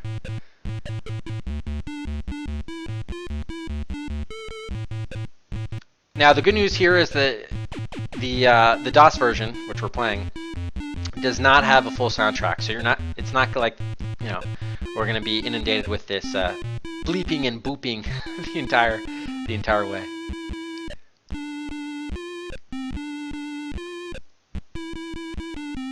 Yeah, it's got it. I mean, look, you have to appreciate they're doing what they can with the technology available to them. So at least it's recognizable, at least as a piece of music. I'll give it that, right?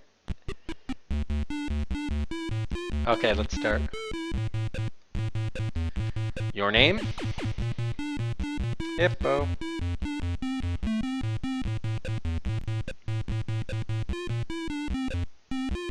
Almost 50 in the queue now, 100 in a few minutes. Yeah, that's why I'm only restricting. That's why it's only 1 per viewer.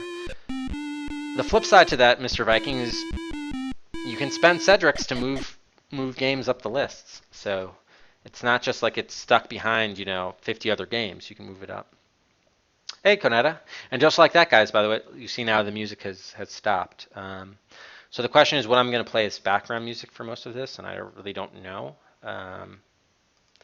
I'll probably need to get... I tried looking for the soundtrack, like even of the Apple or Amiga versions on YouTube, but I couldn't find anything. So ideally, I would just play those. But if anyone knows where those could be found and could let me know, that'd be awesome. But in lieu of that, I mean, it's either going to play that remix version of the Devo theme song or just sort of like generic music, or even better yet with that rain. Maybe I should bring the rain back, the rainstorm. Play for a bit and see how quiet the game is. It's always like a little bit too quiet. I mean, it's one thing for like a text adventure, but some of these you really do need, I think, like music as a background. Character face. Yes, Pat, there is. As you can see here, it's a buy game. Yeah, type exclamation buy game and then the game name to make a purchase. All right, so for now, I guess I'll just play we'll go back to I'm gonna keep this low though, fairly low.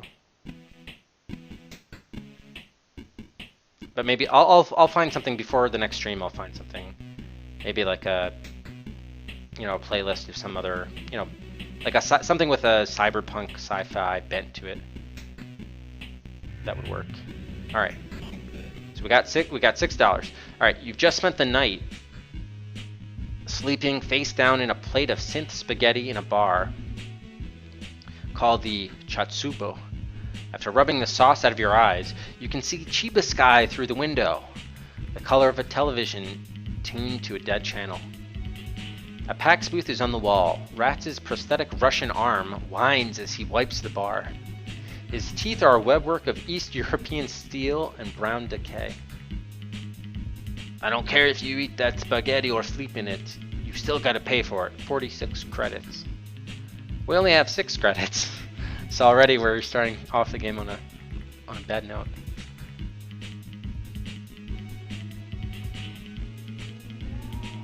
Okay, for as much of the game the manual went into detail about how to play it, they didn't say anything about the interface here.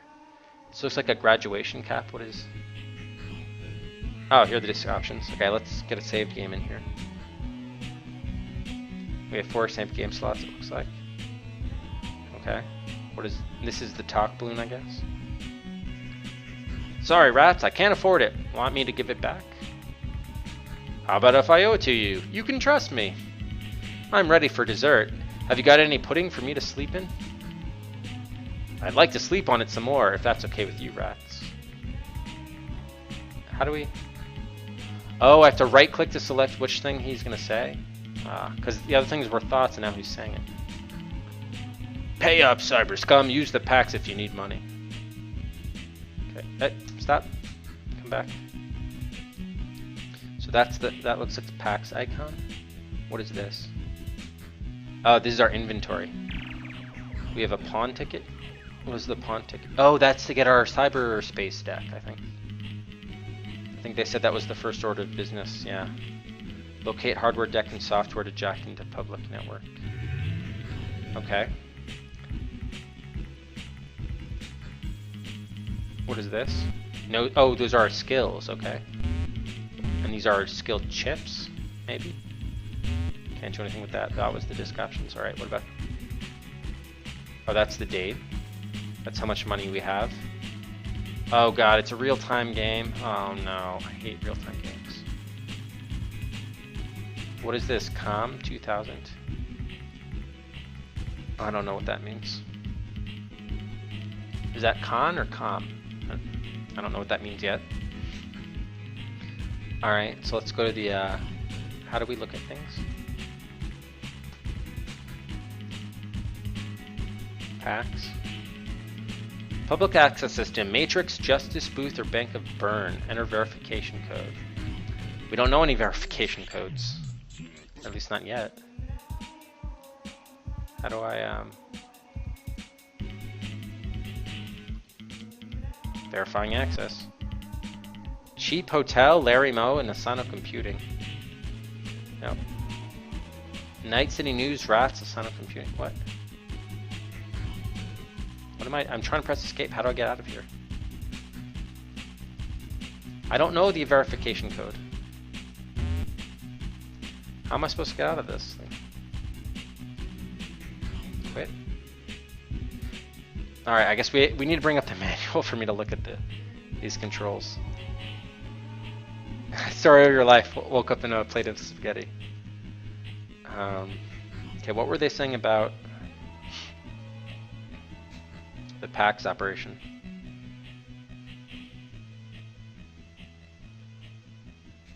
Yeah, they were telling me about that.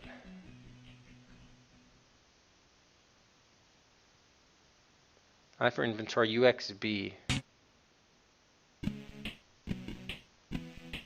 Spacebar? Yeah, but how do I get out of it here?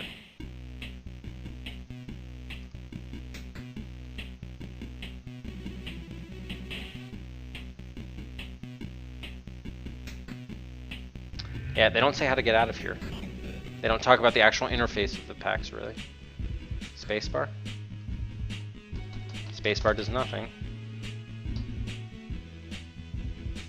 Oh, this is the copy protection. Oh, okay. I was like, yeah, how am I supposed to have the verification code when I didn't see anything? All right. Okay, so I need to look up the copy wheel for this. Actually, I should do that on Firefox here.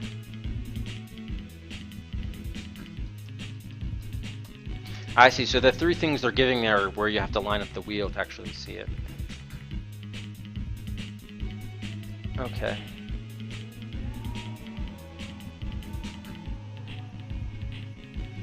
Oh, you linked a version. Oh, thank you, Vorpal. Okay, I must have missed that. Sorry. I was too busy trying to find out where it was. All right, mlsite.net. Oh, nice. That works quite well. Okay, cool. Thank you. All right, so Night City News and Shin's Pawn. And AI. 61255. I thought this was like a, you know, a menu or an option menu to select from whatever. All right, so we got it. Cool. Thank you, Vorpal. Did I miss other things? Oh, weird. This thing stopped putting in chat.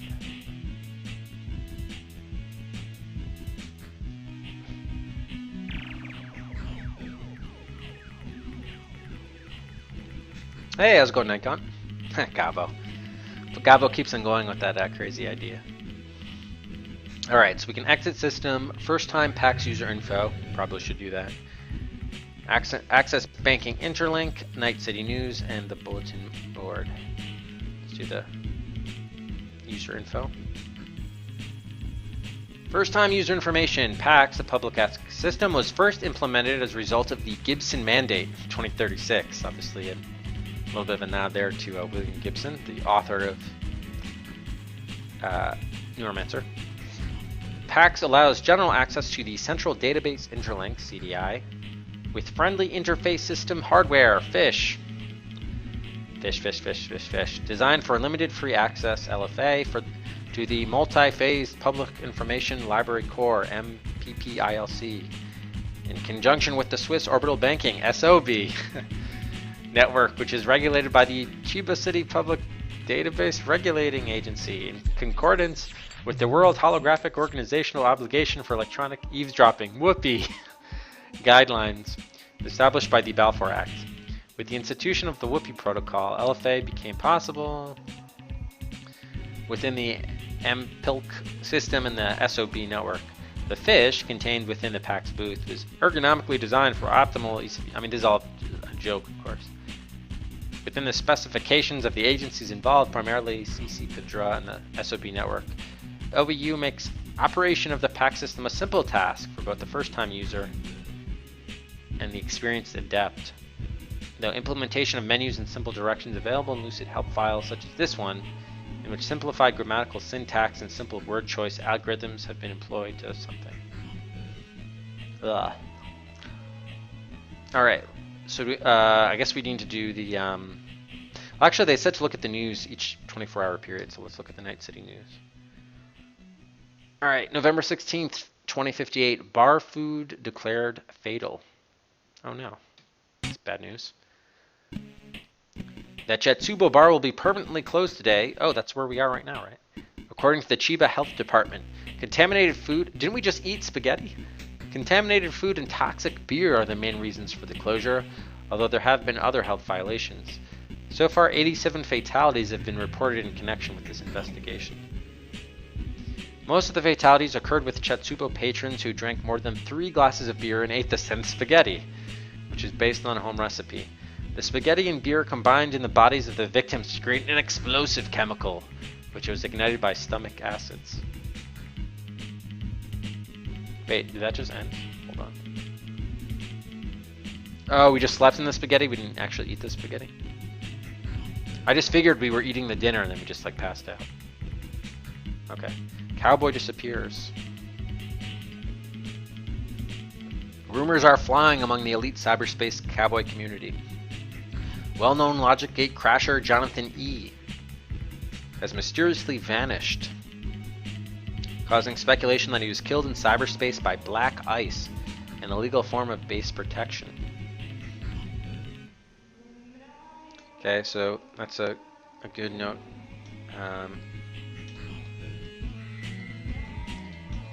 Killed by black ice. Alright, let's look at the news in brief.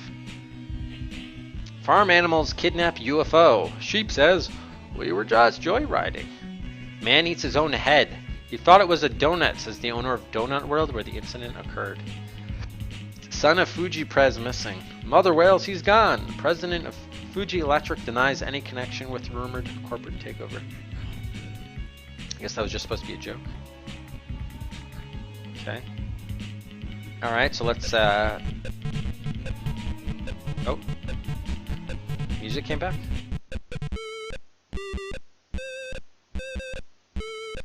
Music's back. Yes! That's...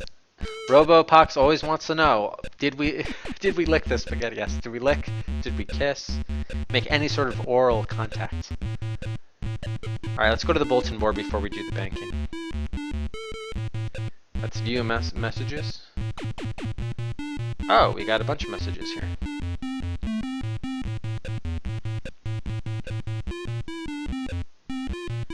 To all from SysOp, Systems Operations.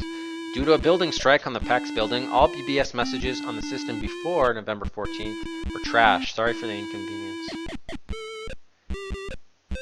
Okay, Matt Shaw is contacting us. Take some advice, man. There's a lot of good software showing up on the BBSs. You'll need it to figure out what's going on, so find as much as you can. Upgrade your comlink wearers and your equipment so you can reach the better bases. When you're ready and you've got enough money together, find us in cyberspace. We need your help bad, but I can't talk about it here.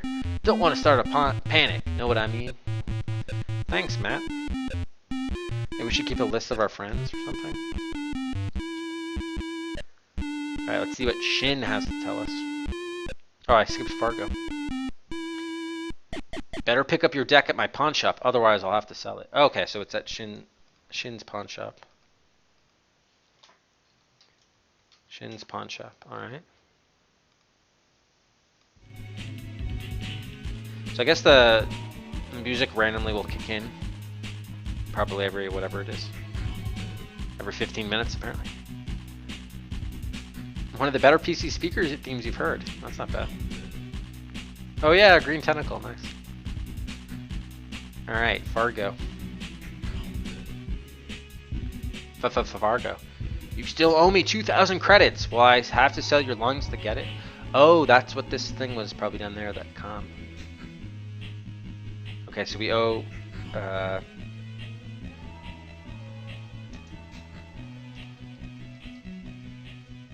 2,000 credits, okay. Let's see what Crazy Ito, that was one of the other electronic shops, I think. Where's my caviar? I said I'd trade you some software for it, remember? Oh, alright. Trade caviar for software at Crazy Ito's. Yeah, so this game does take place in Japan, Honshu, Chiba. Koneda, do you, Koneda, where in Japan do you live if you don't, are you from, if you don't mind asking? What part of Japan? Because this game takes place in Chiba. Of course, we all follow the Chiba Lotte Marines quite closely. Alright, there are more messages? Oh my god, we do have a ton of messages, alright. Matt Shaw contacted us again. Since you've been out of touch for a while, and since you're an old friend, I thought I'd help you out with some comlink numbers to get you started. Oh, that's good. Use them as soon as you get your deck back. Yeah, I heard you had upon it. The link codes are... Okay, let's write these down. Link codes. Cheap hotel is cheapo. Regular fellows, reg fellow. Oh, you're in Tokyo. Nice, Kono. I was in Tokyo in October, last October. Consumer review. Consumerev. Asano Computing. Asano Comp. And World Chess Confederation. World Chess.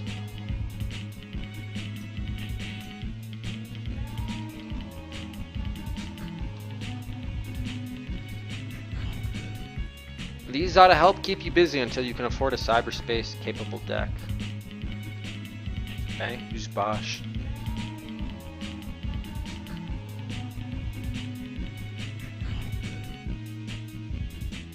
You can't spell Neuromancer without Oman. Nice. Yeah, man, but not Yemen. Hey, how's it going, Kappa? Alright. Remember your old pal, Anonymous Bosch? Not really. I do know Hieronymus Bosch, however. Remember how I borrowed your cryptology skill chip 6 months ago and forgot to give it back? Well, I dropped it off with Shiva at the Gentleman Loser for you to pick up. Thanks. Sorry I took so long. Okay, so we have our first skill chip that we can pick up. Cryptology skill chip from Shiva at the Gentleman Loser.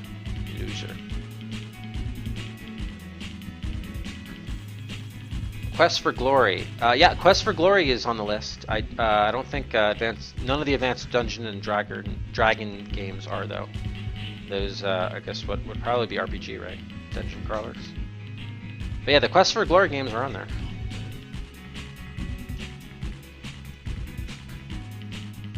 So you can see that list. Oh, I still need to edit that command with the completed games, but anyway. Alright, let's see. Is that Emperor Norton? Heard you were in town and thought you ought to know something weird's going on in cyberspace. Sharpen your skills and keep your head down. Okay, that doesn't really help us, but thanks. To Rats, that's not us. Who's Rats? From Red Snake. Read about your problem in the Night City News. Did you forget to pay off the health department this month? I can fix it. Talk to me. Oh, so this was a message to that owner of the bar we're at. So he didn't pay off the health department. Obviously, that's why they said there were some like major problems there. Oh, Wilderness or Survival Adventure. Nice.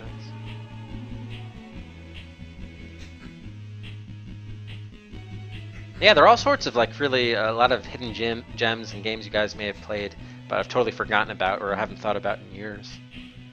Are on the list, so it's an interesting list, I think. Crew for Neuromancer IBM. Oh, these are the game credits.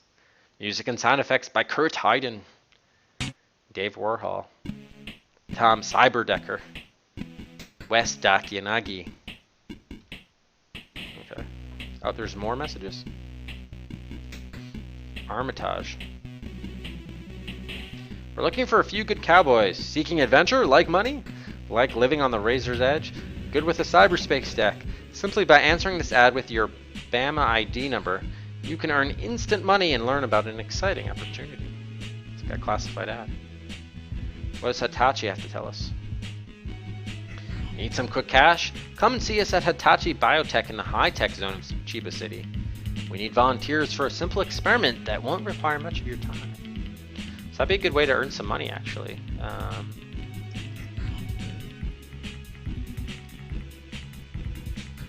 Visit Hitachi Biotech to earn money and experiment. See if that turns into anything, I don't know.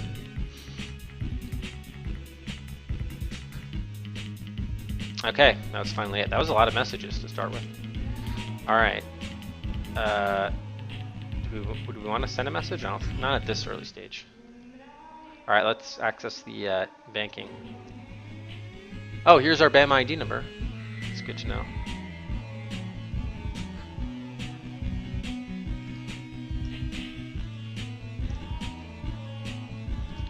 Zero 5630611.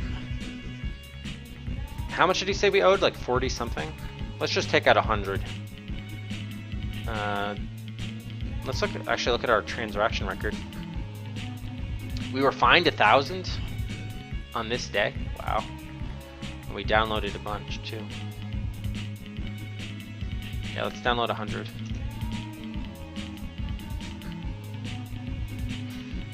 Alright. Exit system. Okay, so now we should be able to pay the guy, right? Want me to give it back? How do we... How about if I owe it to you? Have you got any pudding for me to sleep in? Well, I have the money to give back to him, though. Are we not supposed to pay him? Is that not an option? Oh, did I type the number down wrong? Purple? Alright, I'll take another look at it once we get through this part. Oh, you're Danish. Nice, Nikon. Oh, very cool. I think we've got viewers now from every... Well, actually, no, that's not true. I don't think we have any Icelandic viewers, but I'll say generally Scandinavia is well represented on Twitch.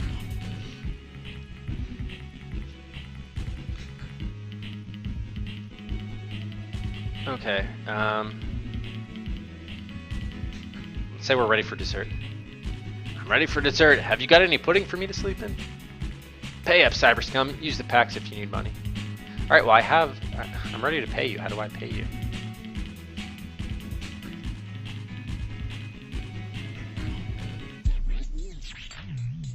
Oh, I didn't mean to just use that. Sorry, rats, I can't afford it. Want me to give it back? Yeah. How much do we owe? Using the money. Oh, okay, so we have to use our inventory. Got it. Well, I don't want to give him 106 though. Let's just see what happens. Operate item, discard, or give item. G. Give how much? Shit, I forgot how. Does anyone remember how many Cedrics is it? Or not Cedrics. How many credits it was? Was it like 40 or something? I remember it was a lot more than we had. We started with 6. Was it 48? I don't know if anyone remembers what the bill was originally.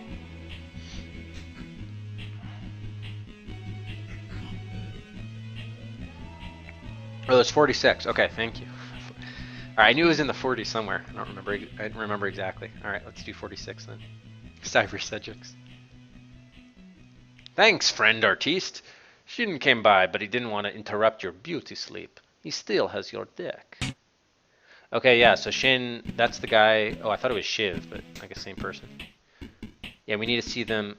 Why do I have Shiv? Oh no, Shin was the pawn shop guy. Okay, Shiv is someone else. Alright. Yeah, so we need to go to the pawn shop. Yeah, he has our deck. Who you calling an artiste? What deck does Shin have? Anything else come up? So I don't know if you guys can see. So these are the thought bubbles. So basically, instead of having options of what we can say all listed in a row, you actually have to cycle through these thought bubbles, and then by left clicking, and then when you find the one you want to say, you have to then right click. So let's say what deck does Shin have? Obviously he has our deck, but see, and then see how it changes from the thought bubbles to the actual, like, now he's actually saying it.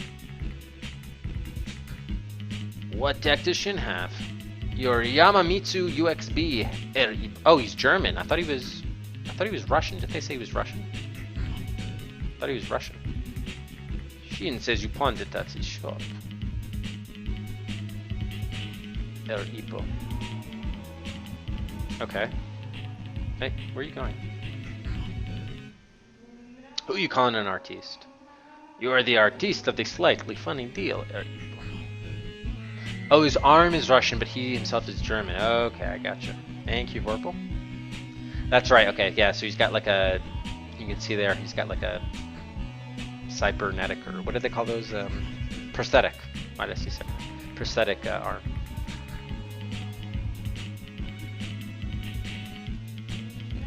No, I didn't want to say that again.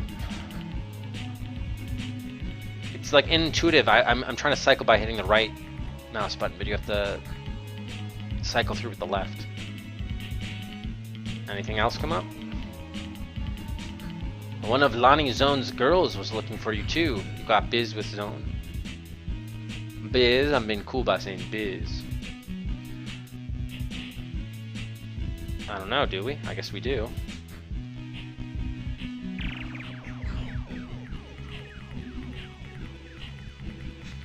Lining Zone's girl looking for us.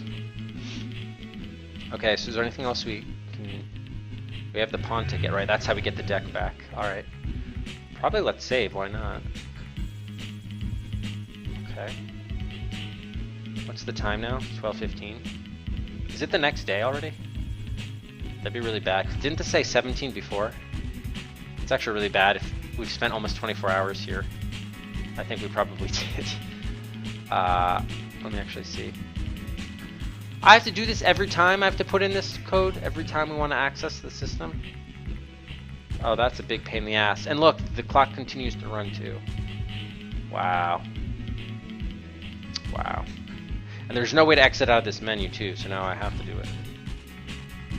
That's going to be a big pain in the ass.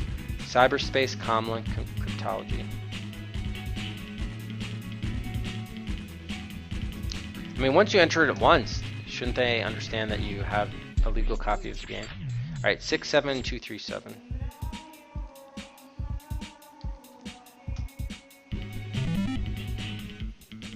Do we have new messages? Actually, let's see. Is the news different? No, it's not. Okay, good.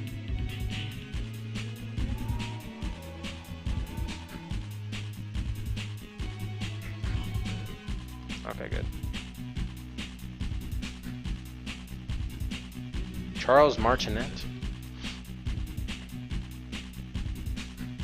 What do you mean about getting to Peru? What are you talking about, Kappa? Okay, let's how do we get to the next place? How do we leave here? It doesn't look like we can interact with the environment. Is this the door here? Yes. Move along, citizen. Nope, stop. Okay. How do I, well, let's talk to the robot, I guess. Oh, we can't. What does it say? Notice closing, yeah, close by, for public health, or public something, health department. Chatsubo. Oh yeah, look, and they put a lock on the door now too. Okay, how do we navigate here? So yeah, we can't pick up items in the game. No skills. No, sorry. There's not a PAX here. Yeah, okay, so there's nothing really we can do.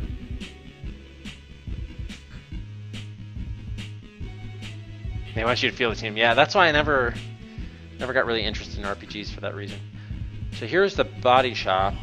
We don't want to sell any organs yet, so let's keep on moving. Microsofts. Nice. Is this where the... Larry's is one of Chiba's dubious software stores. The walls are lined with slivers of Microsoft, spikes of colored silicon mounted on cardboard for display. The shaved head of Larry Moe from the Three Stooges, with a dozen Microsofts protruding from the carbon socket behind his left ear, is visible behind the counter. You looking to buy some softs? What the hell are softs? Got anything good? I'm looking for the Panther Moderns? What? I'm a cop. You're under arrest unless you answer some questions. It's cold outside. I just wanted to come in here and warm up. Do you know anything about X? Got anything good? All my sauce are top quality. Too bad I don't have any right now. Well, you're kind of useless then, aren't you? Looking for the Panther Moderns. The Moderns don't like networking with strangers. Does that include... Oh. I can pay for a meeting? I have a sudden urge to buy something. You're calling me strange? Have you looked at yourself lately? Do you know anything about X? Let's ask the wealthy strangers. I can pay for a meeting. How much would you pay for a meeting with the Moderns? 100 credits? Hey! Oh, I guess we get to choose. 200? 300? We'll go... I think we have 2,000 total. Let's go. Let's say 200. 200 credits. Take the median. Whoa, what did he say? I guess that didn't work. I don't know what happened. Can we go this way? Oh. Yes, apparently. An attractive woman named Akiko is waiting for you here beside a massage table. This is a clean shop with a stainless steel floor. Greetings, cowboy. What service may I perform for you today? I'm sure I'll think of something. Just passing through, I want to buy some info, babe. Sure, I'll think of something.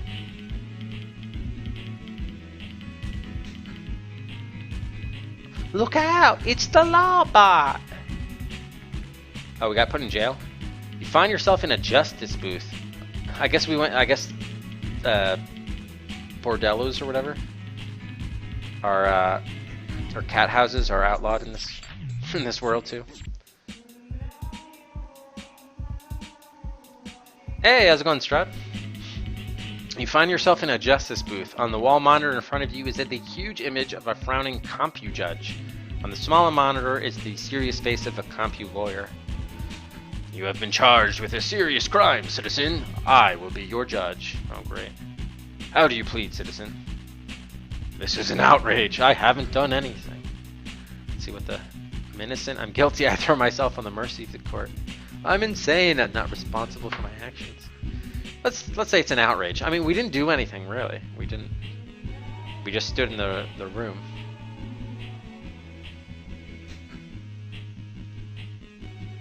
The court notes your plea. Due to the serious nature of your crime, there can be only one verdict. Is this going to be a game over? Guilty. You must remain in Chiba City. A fine of 500 credits will be deducted from your bank account. Ha ha! Guilty. Lawyer, you did nothing for us. I'll get you for this. You are free to go, citizen, but do not try to leave Chiba City. Move along, citizen. Well, that sucked. Let's just restore. I'm not taking away a quarter of my money for no reason.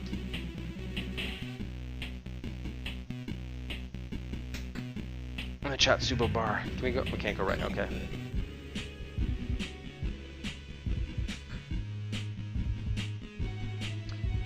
Oh, we can go. Can we go this way too? Yes, we can. This is Donut World. A sea cop who looks like a sumo wrestler is eating donuts and caffeine by a table at the door. He gives you an ugly look when you walk in. Hey, we don't allow your kind in Donut World, hamster head.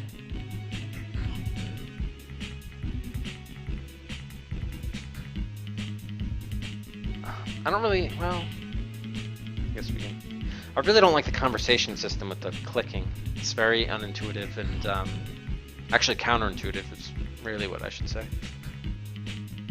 I came in for a donut. Is there login? Is that pirated software? Oh yeah, we could get pirated software. Drop dead flatfoot. Let's see just if there's pirated software available. Looking for pirated software. That's it. You're under arrest. Oh, because this was a cop, right? Yeah. All right. Whatever. All right. Let's load.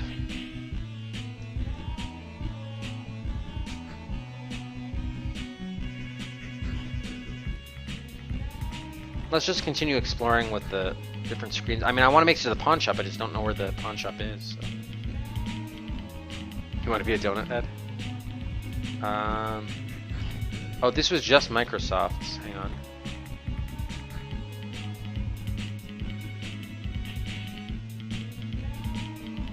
Okay, can I go left or right here or through that back door?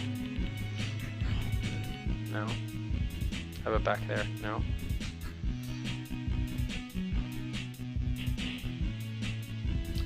We already said that before.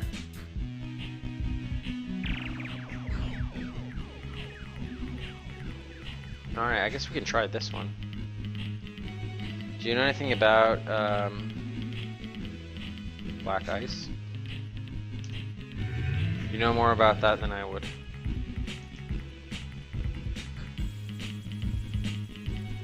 You know anything about yes. What's the other thing I wanted to ask about? Oh, the pawn shop. Shin. Yeah, alright, this guy's gonna be useless. There's nothing else to ask him? Alright. Yeah, I'm sure. Alright. That's the brothel. Where's the pawn shop? Let's try the body shop this time. You're in the body shop. Jars of human internal organs sit on a shelf waiting to be refrigerated. A tall man waits behind the counter with a permanent smile where his lips have been removed. His name tag identifies him as Chin. Oh, we need Chin with an S, not Chin with a C.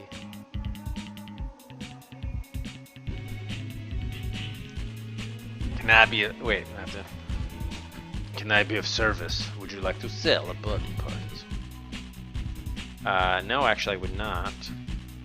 Not yet, at least.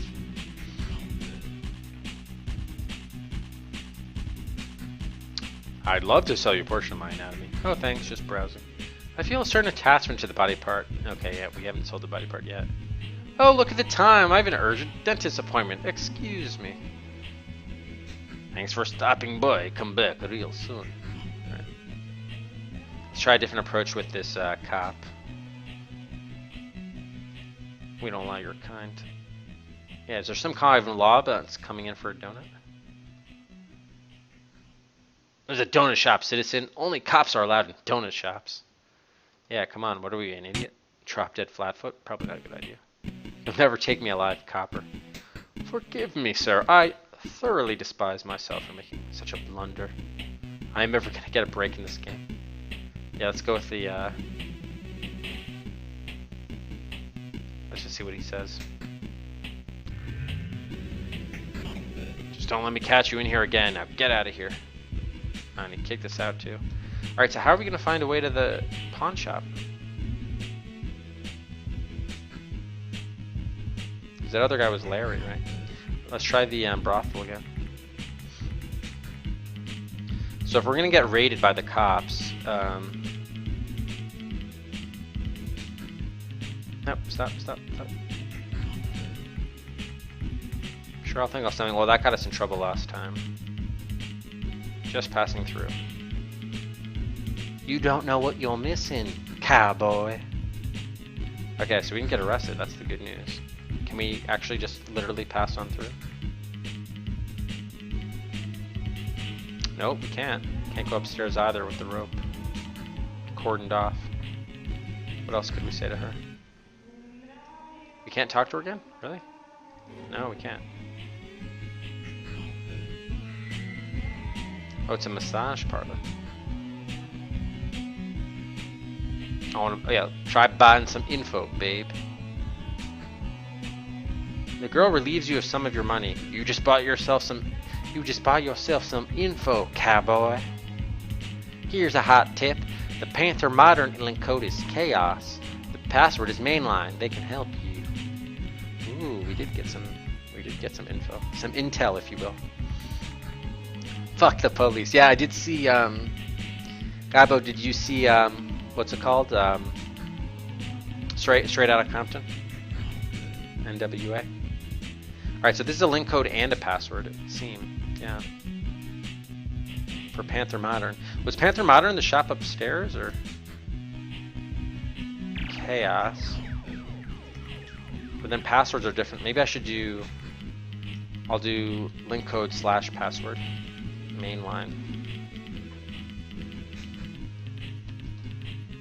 That'll be a little bit more efficient to do it that way. Alright, so that cost us money, so I think we should take the same approach we did with Mean Streets. I have more info if you have more money. Oh. Look out, it's the Lawbot. Alright, well now we definitely want a scum save. Or save scum. What did the lawyer say about, I think I missed what he said before.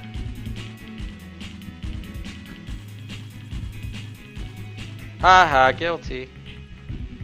Oh, I had another option. Choose. Blatant miscarriage of justice. What did it cycle through?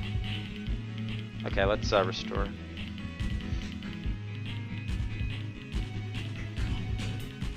Alright, let's take out... This is going to cost... this. Now I'm going to have to go through that whole... you know, through the ATM. I have to enter in this stupid thing again. Night City News, Larry Moe and Hitachi Biotech. Larry Moe. What was the first one? Night City News. 4:30.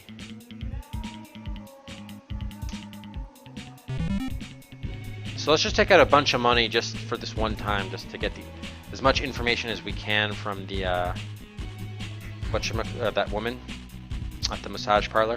If it turns out that we can't, if we're just gonna get arrested every time, then all right. Oh, and here I need to fix whatever the ID I wrote down was. 05. Oh yeah, I put 63. 6306. Okay, now I got it right. Our Bama ID number. So let's just take out 500 more credits. Exit. Exit. Yeah, I know. I was looking for Curly too, right? From the Three Stooges. Oh, you know what I should do? Oh, of course. Why am I thinking about this earlier? Okay, we should definitely give out Cedrics every time we find out a piece, like either a code or a password or something. So far we've found out 1, 2, 3, 4, 5, 6, 7. So you guys have 7 Cedrics coming your way. Okay. That'll be a good way to give out some. That looks like a key there. Are you sure we can't pick up things in the... We can't like actually pick up items in the game world, huh? Doesn't look like it. I can't interact with items there. The player is Curly. That'd be awesome. That'd be awesome, Tough. Okay, here's a key code again.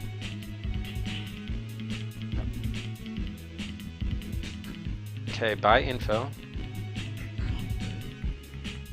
KS mainline.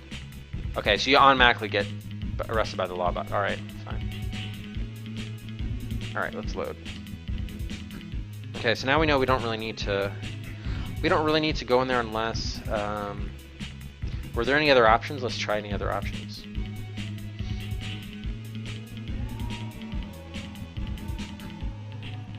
Although his hair doesn't look very Curly-esque, does it? Because Curly was the bald one, right?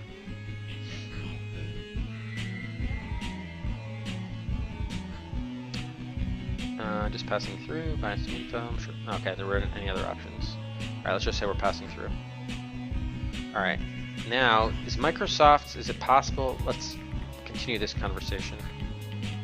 Shaved head of Larry Moe with a dozen Microsofts. Okay. Got anything good we've seen before? Now, Panther Moderns we are looking for because we do have their password and link code now. Cop, cold outside. Let's do the Panther Moderns again. The Moderns don't like networking with strangers. Pay for a meeting. Is that what got us arrested last time? I can't remember. A sudden urge to buy something. Let's try that. Alright, he doesn't have. Oh, that's right. He's sold out of softs, whatever softs are. Let's try this again.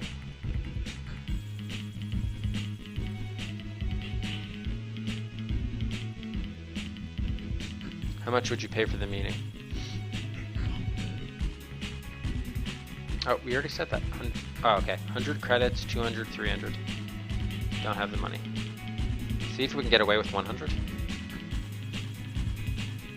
See, I missed what he said. Why does he just kick us out?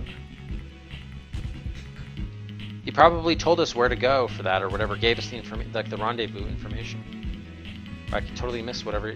Oh, maybe he said we didn't have the money or something. I'm not seeing what he's saying. Should I try coming back with the money? Like the money in our account? Let's just try this cop one. You're not a cop, you're a meatball. I'm calling the law bot. Okay, so that obviously did not work. Stop. Alright, let's try checking out some money, like enough money that we can pay for the meeting fee. See if that works. Hotel Cowboy Space Dock.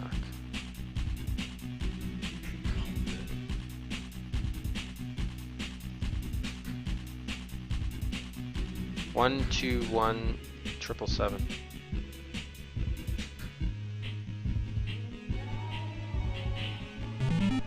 Okay, access allowed. Banking interlink. Download some credits. Give it 300. Exit.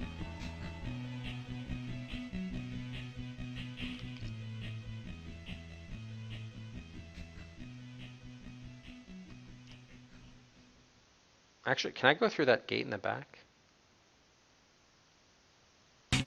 No. Apparently I can't. Okay. Alright, the music is starting to annoy me a little bit. So, alright, as soon as we figure this out, I'm going to, I might just swap in the rain. Okay.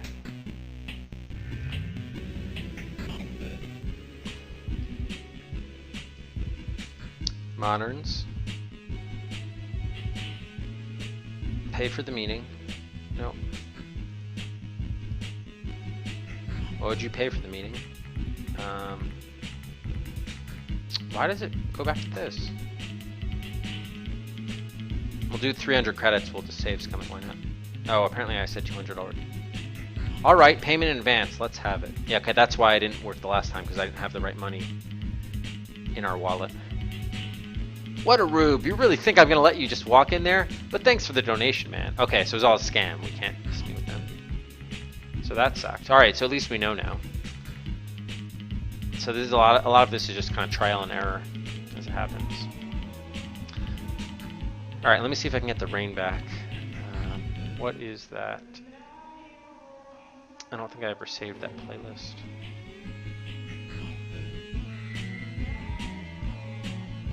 Copy link.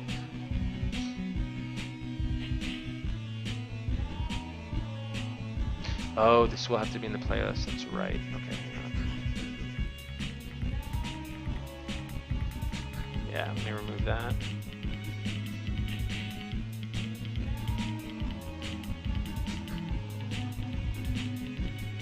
Add this to the...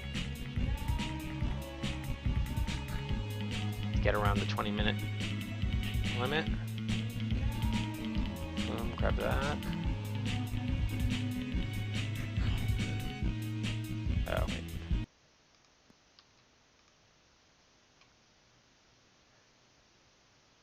Come on, you can do it, Rain. There we go. Nice, okay. Ah, comfortable. Yeah, I'll try to find, for the next stream, I'll try to find some, ideally again, the Amiga soundtrack or something for the game, but it just may be too difficult to find. Dial-up modems, oh god. There's only so much our sanity can take, Glitch. Yeah. Is there anything more we can say to the bartender? Oh yeah, apparently. Zone's a close friend of mine. Did I hear something about the health department closing this place? Yeah.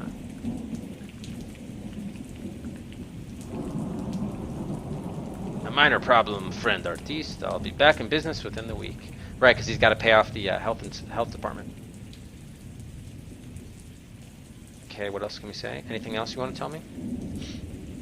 Better find a way to pay your bill at Cheap Hotel, or they'll start asking you to sell your body parts. Okay, so now we have another bill to pay. Pay bill at Cheap Hotel. Okay. Anything else? So I sell a kidney or two. Why don't you get off my case, rats? You should have fear, artiste. It may be your friend. Now get out of here before the law bot arrives. Okay, yeah, there's nothing else we can say though. All right. So that's good. We found out another sort of action item to do. If I could find these places, I don't know how do we get to these other locations? So we certainly can't go left. Yeah.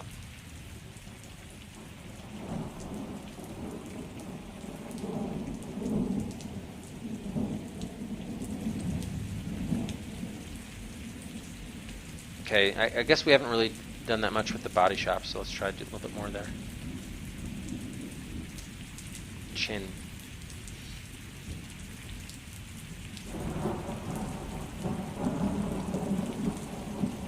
Just browsing. Let me know if you change your mind. We're offering great deals. Really? What kind of deals? Oh, nothing new. Okay, so yeah, I can't really do anything else here, right?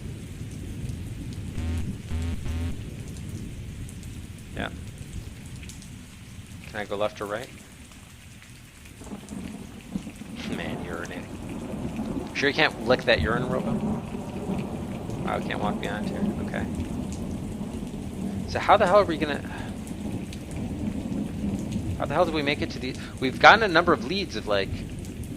We've got to pay bills at a couple places. We have to pick up a chip at Gentleman Loser. We've got to earn money at this business. We can go to this shop. Like, all these places we're being told to go, but none of them we have access to at least to start. Okay, let's see what else there is. Pirated software, go to jail, drop dead, that's never going to work. Okay, anything I think we say, he's just going to kick us out. Yeah, he just kicks us out.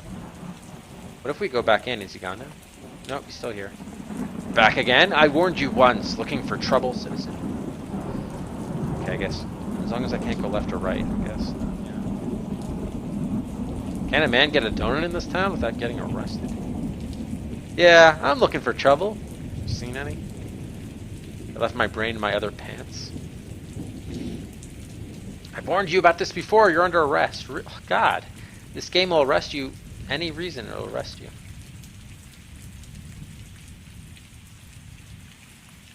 Alright, so we gotta find a way to get to some of these other locations.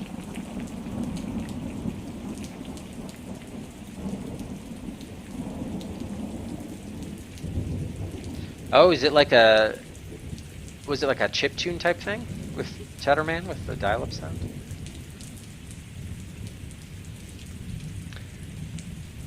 So this is almost looks like an elevator. Can I... This is Larry's Rentals. Maybe I should try to buy something from him. I don't know. Got anything good? You don't have any softs. Panther Moderns is obviously a joke. Cop gets us arrested. That does nothing. So I think we really just have to ask him about something. Do you know anything about Crazy Edos?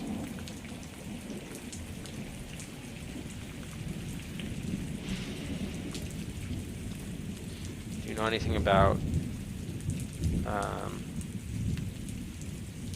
Gentleman Loser? I just want to... You know what? We might want to look at the manual to see how we're supposed to phrase this. Does he have any hearts? Nice, Robo. Nice. Okay, how do we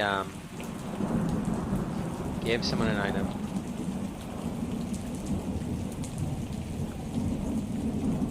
Those are the skill chips. Where about? Yeah, here. Tell me about. If you think the character you're talking to knows something about a particular subject, you can ask them about it. Oh, just one word. Okay. So if you ask about skill chips, just put in skill. Okay, so it's a one-word parser. Got it. All right. So maybe I should ask him about softs. Actually, that's a good thing to do. You're the one that's selling. You said you would sell them. Come on. Soft.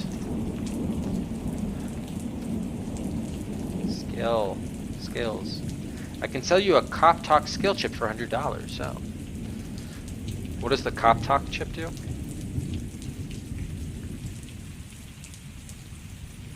Used in the real world to disguise yourself by talking like a cop with an Irish accent.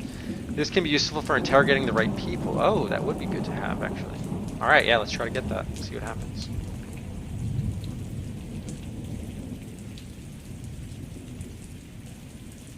Oh shit, but we don't have enough money. God damn it.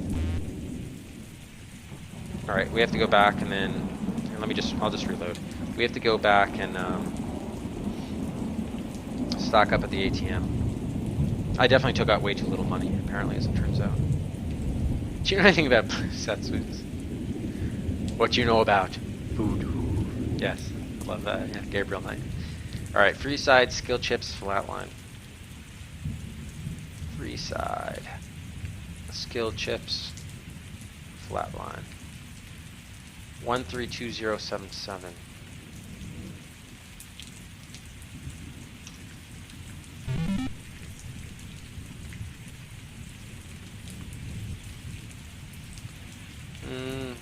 Just get like 500, why not? Okay.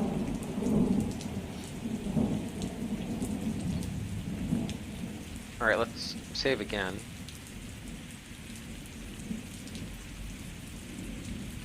Alright, exit.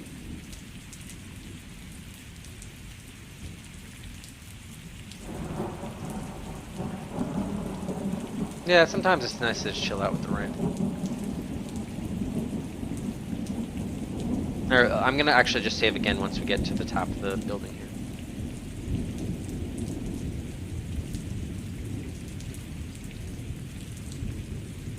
Okay, save again.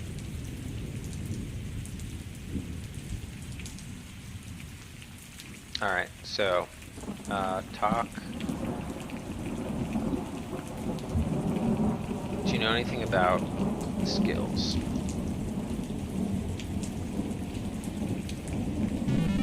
Okay, we got it. Alright, now what does the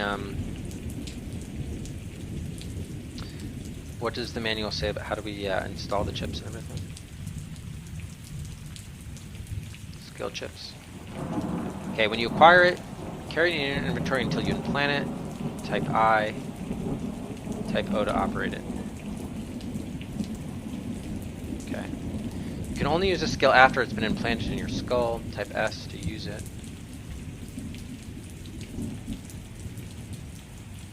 Okay.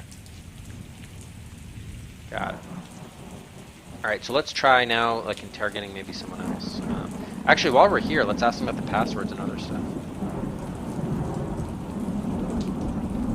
No. Do you know anything about... Damn. Alright, what was the other thing called? Link code? I'll just put codes. No. Alright, whatever. The good news, though, is we got like obviously an important item.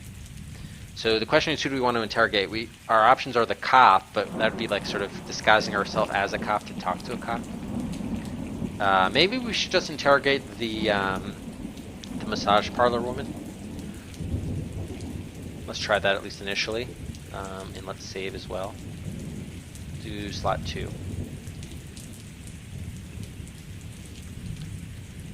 Oh shit, I never installed this. Hold on. Greetings, cowboy. Alright. So inventory, cop talk, operate. Skill chip implanted. Alright, now we need to use it. Top of the morning! You're under arrest unless you answer some questions. Wait. Oh, I have to choose what to use. Okay.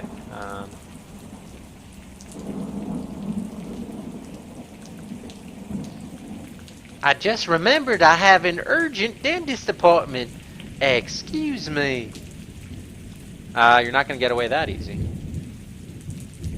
Really? Oh, apparently she will. We can't even... She's staying in place, but we can't talk to her anymore. So, yeah, that didn't work then.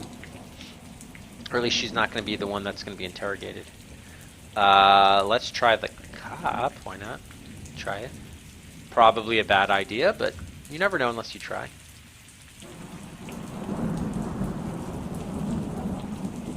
Hey, we don't allow your kind in Donut World, hamster head. Charamba Bagara O'Reilly. If you don't recognize me, you'll get my Iriship. What's the other option? Yeah, no, we definitely want to use the Sharon Bagara. Finnegan, old pal! Top of the morning to you! I didn't recognize you. Oh wow, it did work. That's awesome, it did work. Hey, looks like, oh yes, we're on game 33, Neuromancer. Hey, he kicked us out anyway? What the hell? How did that not work? Alright, let's restore, that was weird. Oh, and I never implanted it on this one. Operate. Okay, implant. Let's just save again here. So I don't have to implant it. Remember to implant it every time. Yeah, you like those graphics, huh? That EGA. Okay, so why did he kick us out when he said he didn't recognize, or whatever. Cop talk.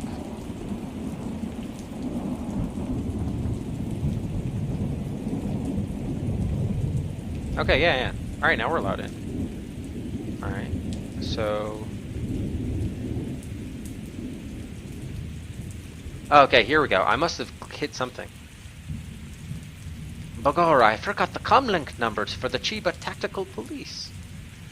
That's probably a good one to do. Oh, we can find out all this information. Awesome. Alright, let's find out. Bigora, I forgot the comlink number for the Chiba Tactical Police. Don't worry, it's Kaisatsu. Better write it down this time. Alright, awesome. So that was the Chiba Tactical Police, right? Chiba Tactical Police. Kaisatsu. Alright, let's ask another one. What's the password for the Software Enforcement Agency? Is it Wild Irish Rose? Software Enforcement Agency.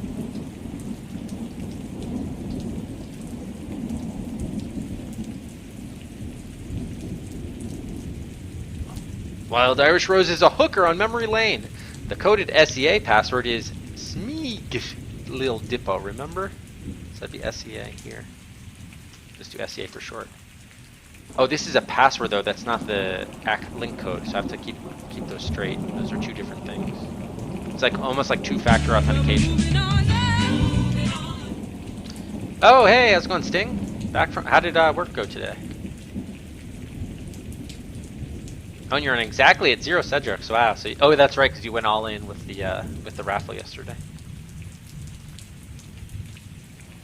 Oh, and Tom has bought a slot for Below the Root. All right. Let's move that on up. Did I just give out a... first, let me give out a Cedric, though, for... we got the password for the SEA, so let me give out that to everybody. Alright, and now we need to move up Below the Root. And why is it not showing up? Oh, here we go. So, Below the Root, which of course was purchased by Tom, is now going to be moving on up. Let me just grab... Is there anything with one slot here I can grab? Yes, here.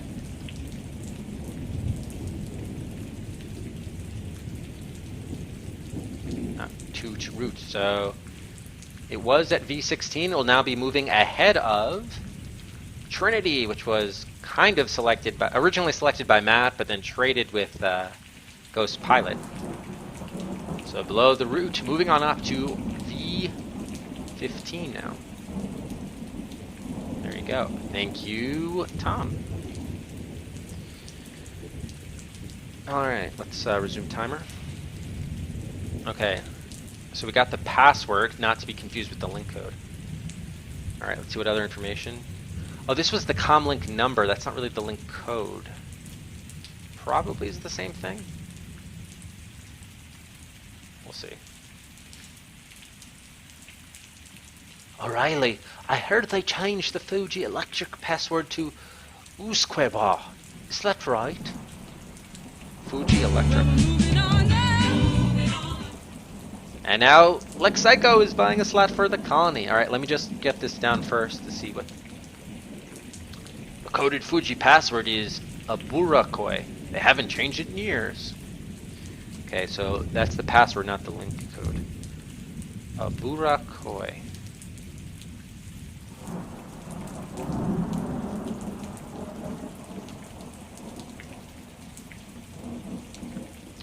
The colony.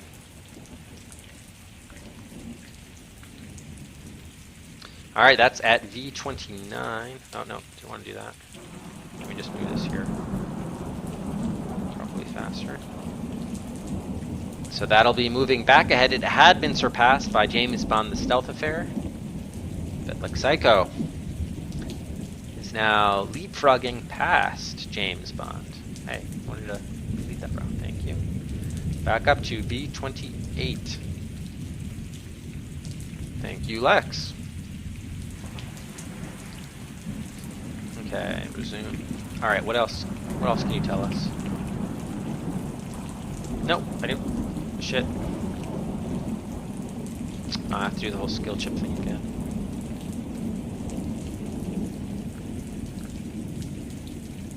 Okay, now tell us the next one. Bogora! Oh, there's only 3. Okay, so we got all the information we needed from him. Okay, cool. Alright, so that was helpful, and we can't go left or right here. Yeah, alright. Alright, so that takes care of Donut World and the cop, at least for now. Let's try to interrogate... probably a good idea to save. Okay, let's try to interrogate, see if the body shop guy can be interrogated. Probably not if he's a salesman, but you never know.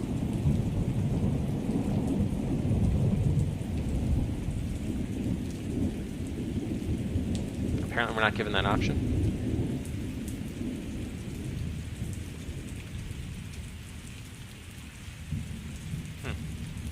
Wait a minute, when I came here...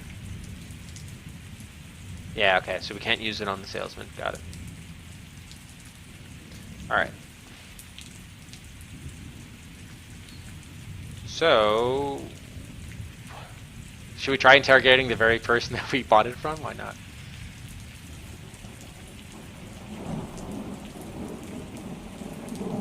Yeah, well, they give you the option. I'm a cop, Sharon Begora, and you're under arrest unless you answer some questions. Yeah, you sound like a cop. What can I do for... Oh, this guy's an idiot. He sold us the very chip that would allow us to... actually, I guess maybe it's... Does the chip literally allow us to talk with an Irish accent? Is that all it does?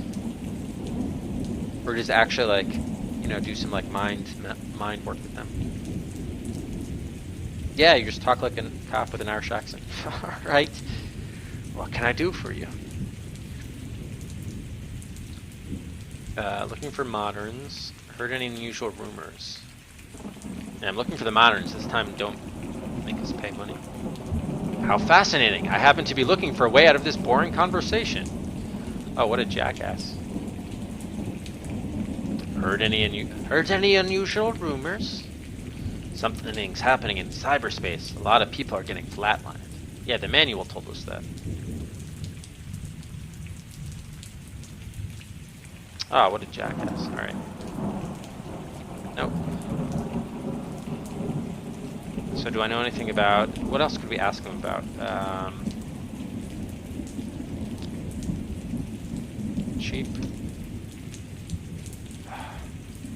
I don't know what other, like, sort of things. Chips? Should I try... Well, no, he already gave us skill chip. Deck? Yeah, let me try deck. I mean, I know where to go, I just don't know how to get there. Do you know anything about deck? No? Okay, apparently not. Yeah, I don't know what else to ask this guy. I mean, the biggest problem right now is we're not able to travel anywhere. I mean, I don't know where the pawn shop is.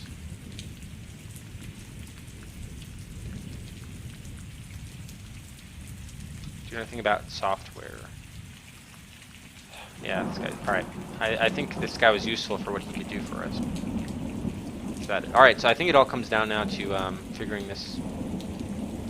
I mean, we did get some codes from her earlier, but ask him about Loom. Greetings, Cabo. What service may I perform for you today? So using the cop talk chip didn't help.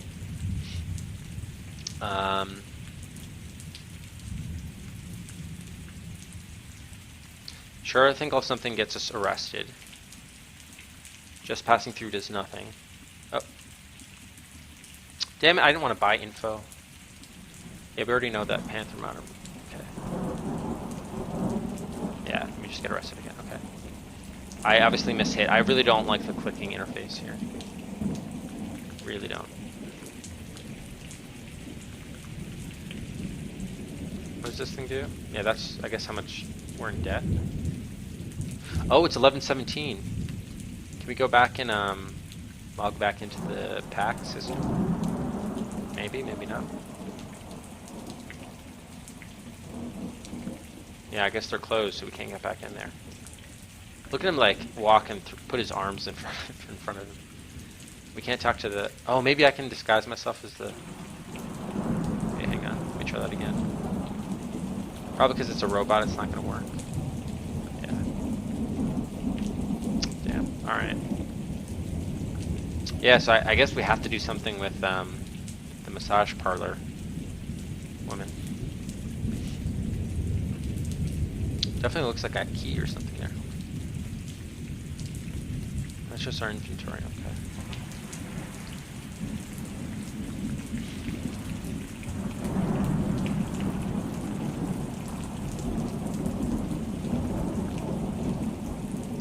So if we sure think of someone we get arrested, yeah, immediately arrested.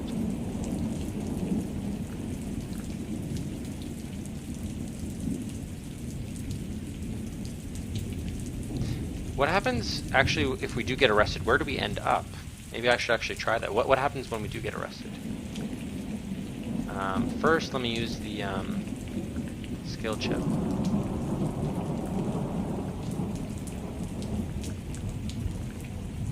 Yeah, she doesn't want to say anything, right? And then we can't talk to her at all. Okay, so that definitely still doesn't work. Let's now intentionally get arrested and see what happens. I keep on saves coming because I don't want to lose the money, but maybe you have to.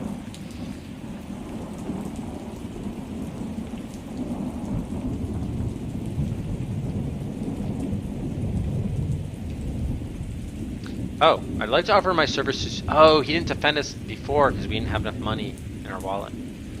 I'd like to offer my services for your defense. You need me. Only 250 credits in advance. He's right. You need a lawyer. You're in big trouble, citizen. Can't afford a lawyer. Give me a break. I don't need a lawyer. I'll defend myself. This is an outrage. All right, let's just pay the lawyer's fee, see what happens. How does the defendant plead? Oh, I didn't see what he said. It moves. You call yourself a lawyer?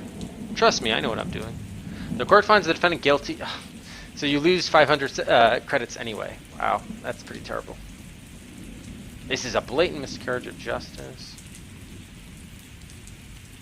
I'll never do it again. You're free to go to Citizen, but do not try to leave cheapest city. Oh, they just dump you back up here, so that doesn't really help at all.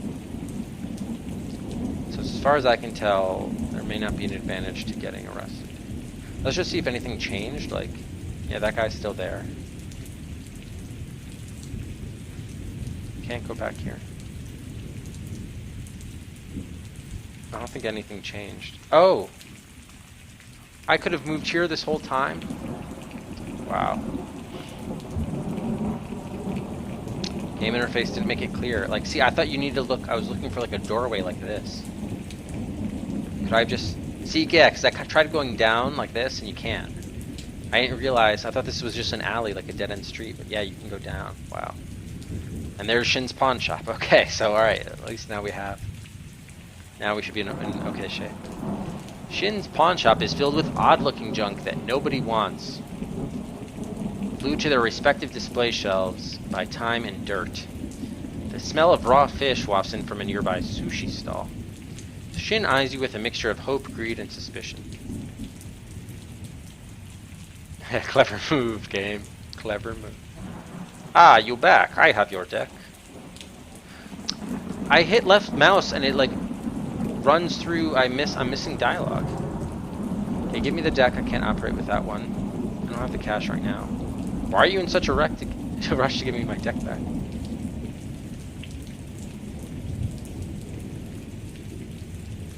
Wait a minute, hold on. I don't want to get it yet. Yeah, why are you in such a rush to give it back? Your deck scare away good customer. No more favor.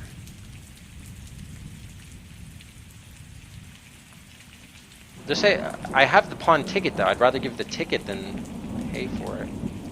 Although I guess we'd have to pay for it anyway, but let me just try giving the ticket first. What? I no want deck. Here, take deck now. No charge. Go away. Oh, where do we got it for free? That's awesome. Oh, that's great. Shin gives you your deck. Okay, pal, I'll go away, and I'll tell all my friends about this place. Thanks, Shin. I knew you'd see it my way. They say to always be nice because someone may need to help you down the road. Shams, slams. I don't know how I'm supposed to read this text when they just throw you out like that. Anyway, he slammed the door. Apparently he wasn't happy. But we got the thing for free, so definitely that's, to me, that sounds save-worthy. Or 3. I am happy, Fletcher. I am happy. Alright, so we're supposed to equip that. Let's give Cedric, because that was like a good checklist item. Now we have to jack into the public network. But where would we do that? Oh, we still need to get software, though. Let's see how this will work. The UXB. Operate item. Hardware failure. Okay, let's look at the manual to see how we're supposed to operate the deck.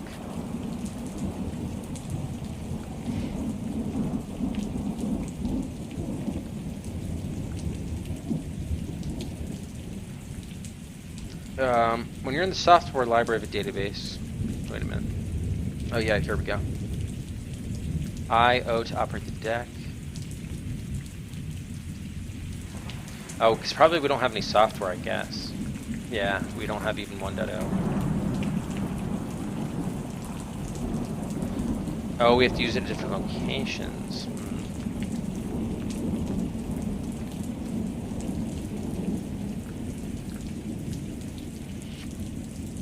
Okay. So I think it matters where we try to use the deck, apparently. Okay, what is it? Oh, here's the cheap. Speaking of which, here's the cheap hotel.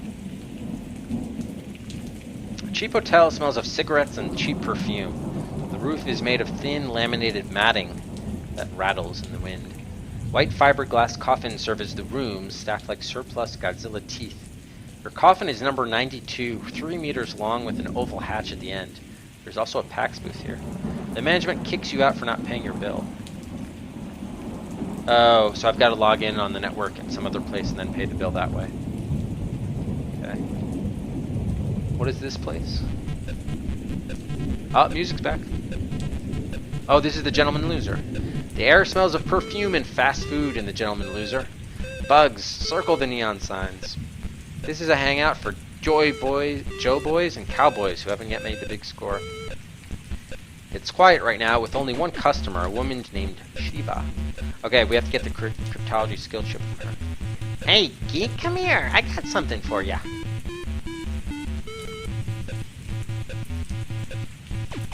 Whatever it is, I hope it's not contagious. Later, I've got Biz to attend to right now. Alright. Anonymous was here earlier. If you're a friend of his, you know what I've got for you. Yeah, the skill chip, right? From Anonymous Bosch. Is it smaller than a bread box? Animal, vegetable, or mineral? Ah, you must be referring to the skill. They only take one word. Yeah, you must be Hippo. I got your chip here for you. I also have hardware repair for sale for $1,000. Oh. I think that's another chip, right? Yeah, I have no idea what a Joe Boy is. Hey, Iggy. Yep. Vorpal picked Neuromancer. Okay, let's see. What does the hardware repair one do? Locates and repairs problems with your deck. I don't know. $1,000 is really expensive, though. Let's see if we can get it cheaper somehow. Okay. Well, yeah. Cryptology, take that. Okay, gives you your cryptology chip. Awesome.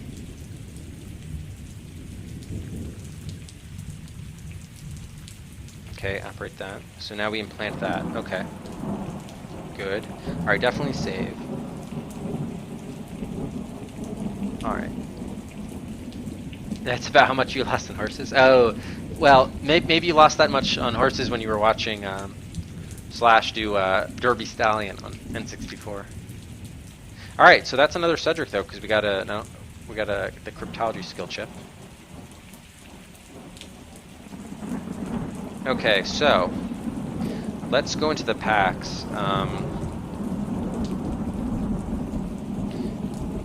Gemeinschaft, Justice Booth, and Cryptology.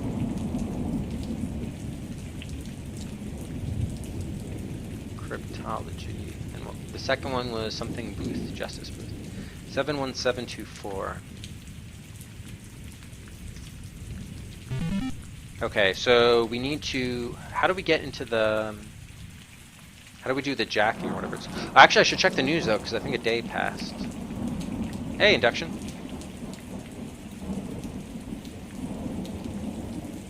Let's check the news. Are there any new news items here? Yes, there are.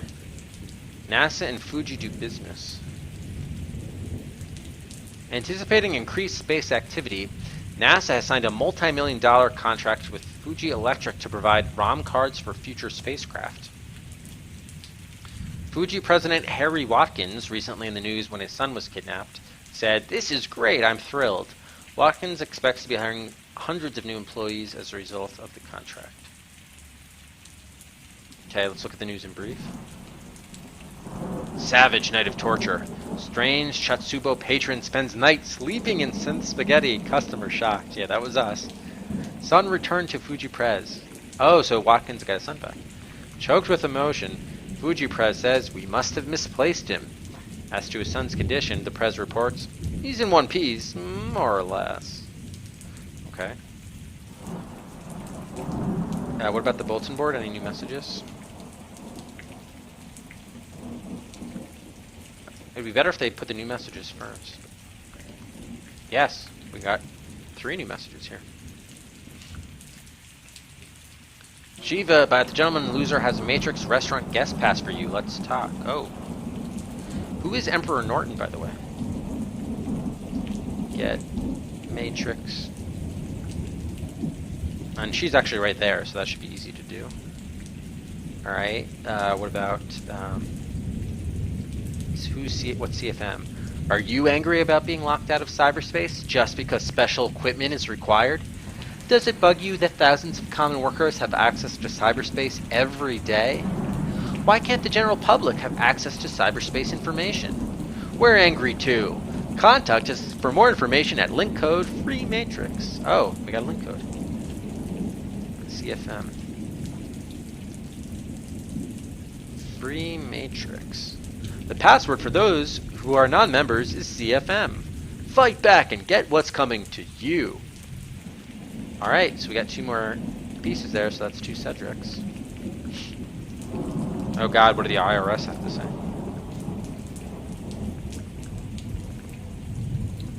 Got a problem with your taxes? Are the hourly tax law changes too hard to keep up with? Give us a call. We'll set up a new tax information service that allows you, John Q. taxpayer, to ask us, the Internal Revenue Service, for answers to your difficult questions. The comlink number is IRS. That ought to be easy enough to remember. And the password is taxinfo. Really? We have to call the IRS now? Remember, the last word in our name is service. With a smile.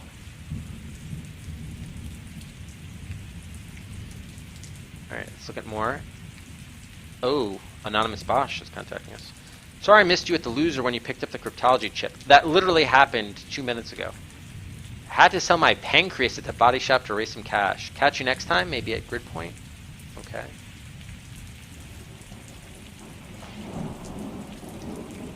Meet Bosch at Grid Point. More. Exit.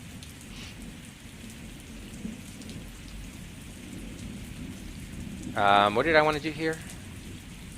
How do I jack in? I think I have to do it like this. No, I can't. How do I use the computer system?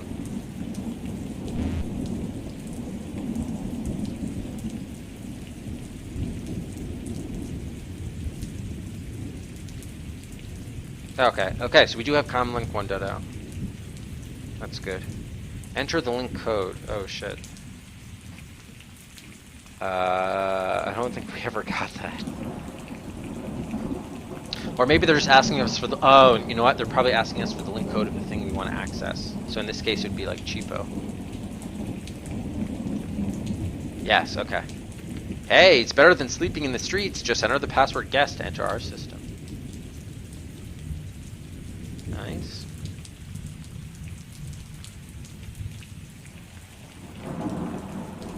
Okay, now we can pay our cleared for level 1 access.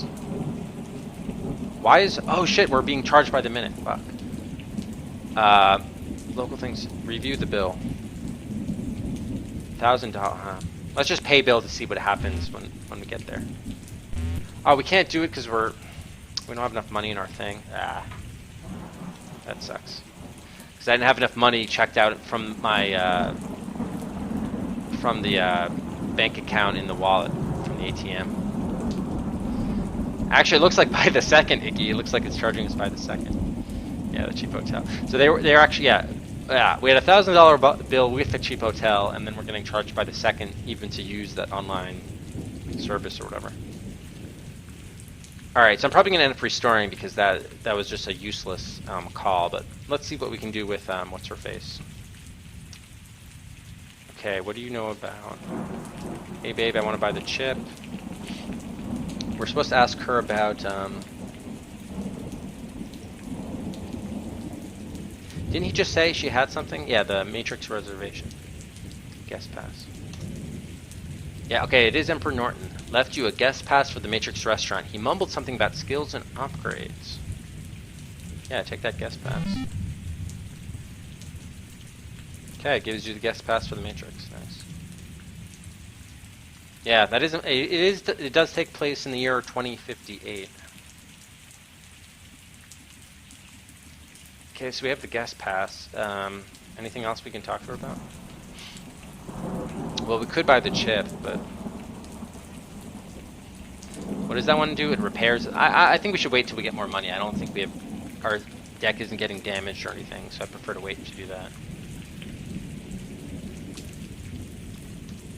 I already gave it to you, Cowboy. Oh, it's just another term for that. Okay. Alright, and then we could just go there. Alright. Let me, what I'm going to do now then is, let's restore. And I'm just going to get those same items. But now I have 460. I'm not going to waste that money.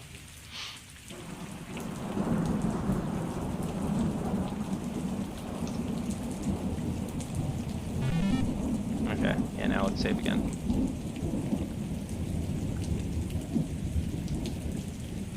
Alright, cool. Alright, so I think I'm going to stop there for tonight. We got in an hour and a half, which is good considering how long the manual was. So that was pretty good.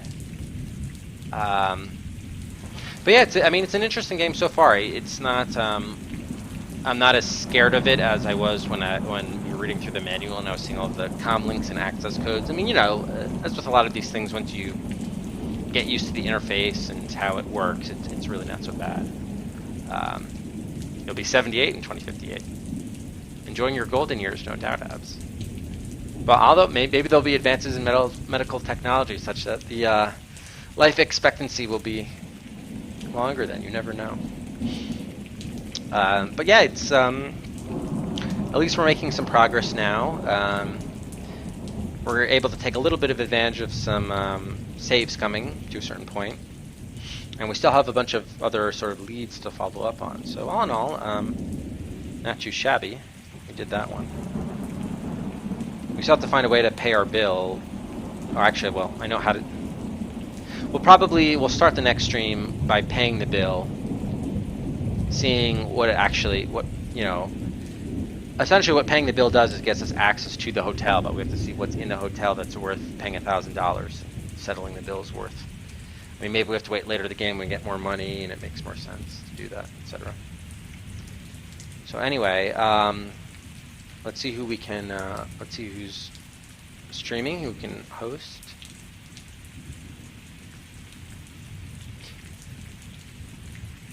Alright,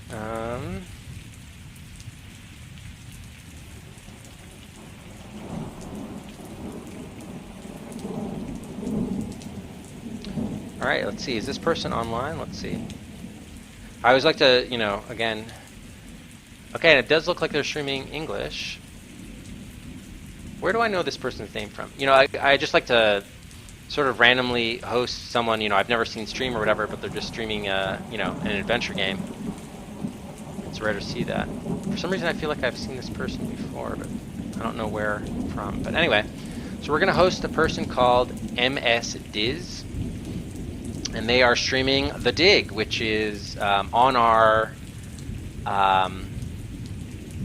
viewer queue. Who picked The Dig? I don't know. I've never played it, so I'm not going to really be hanging around for more than a minute or two just to say hello. But yeah, it should be interesting if you guys like The Dig. It's a rare opportunity to see someone actually streaming it on Twitch. So we'll host up MS Diz. Next stream will be, by the way, I won't be able to stream Thursday nor Friday. So the next stream is going to be Saturday, probably Saturday morning, Eastern time, sometime. So this is the again, not until Saturday will be the next stream. And that'll wrap it up for day 1 of Neuromancer. We're off on our way with getting the link codes, the passwords, the com codes, as we try to make sense and get all these skill chips and decks and all sorts of other fun, sort of futuristic, cyberpunky, sci-fi, cyberspace technology terms. So I hope you guys have a great rest of your week. Thanks so much, as always, for watching, and hope to see you on Saturday for Neuromancer Day 2. In the meantime, enjoy MS Diz and The Dig, and see you soon. Cheers, everyone.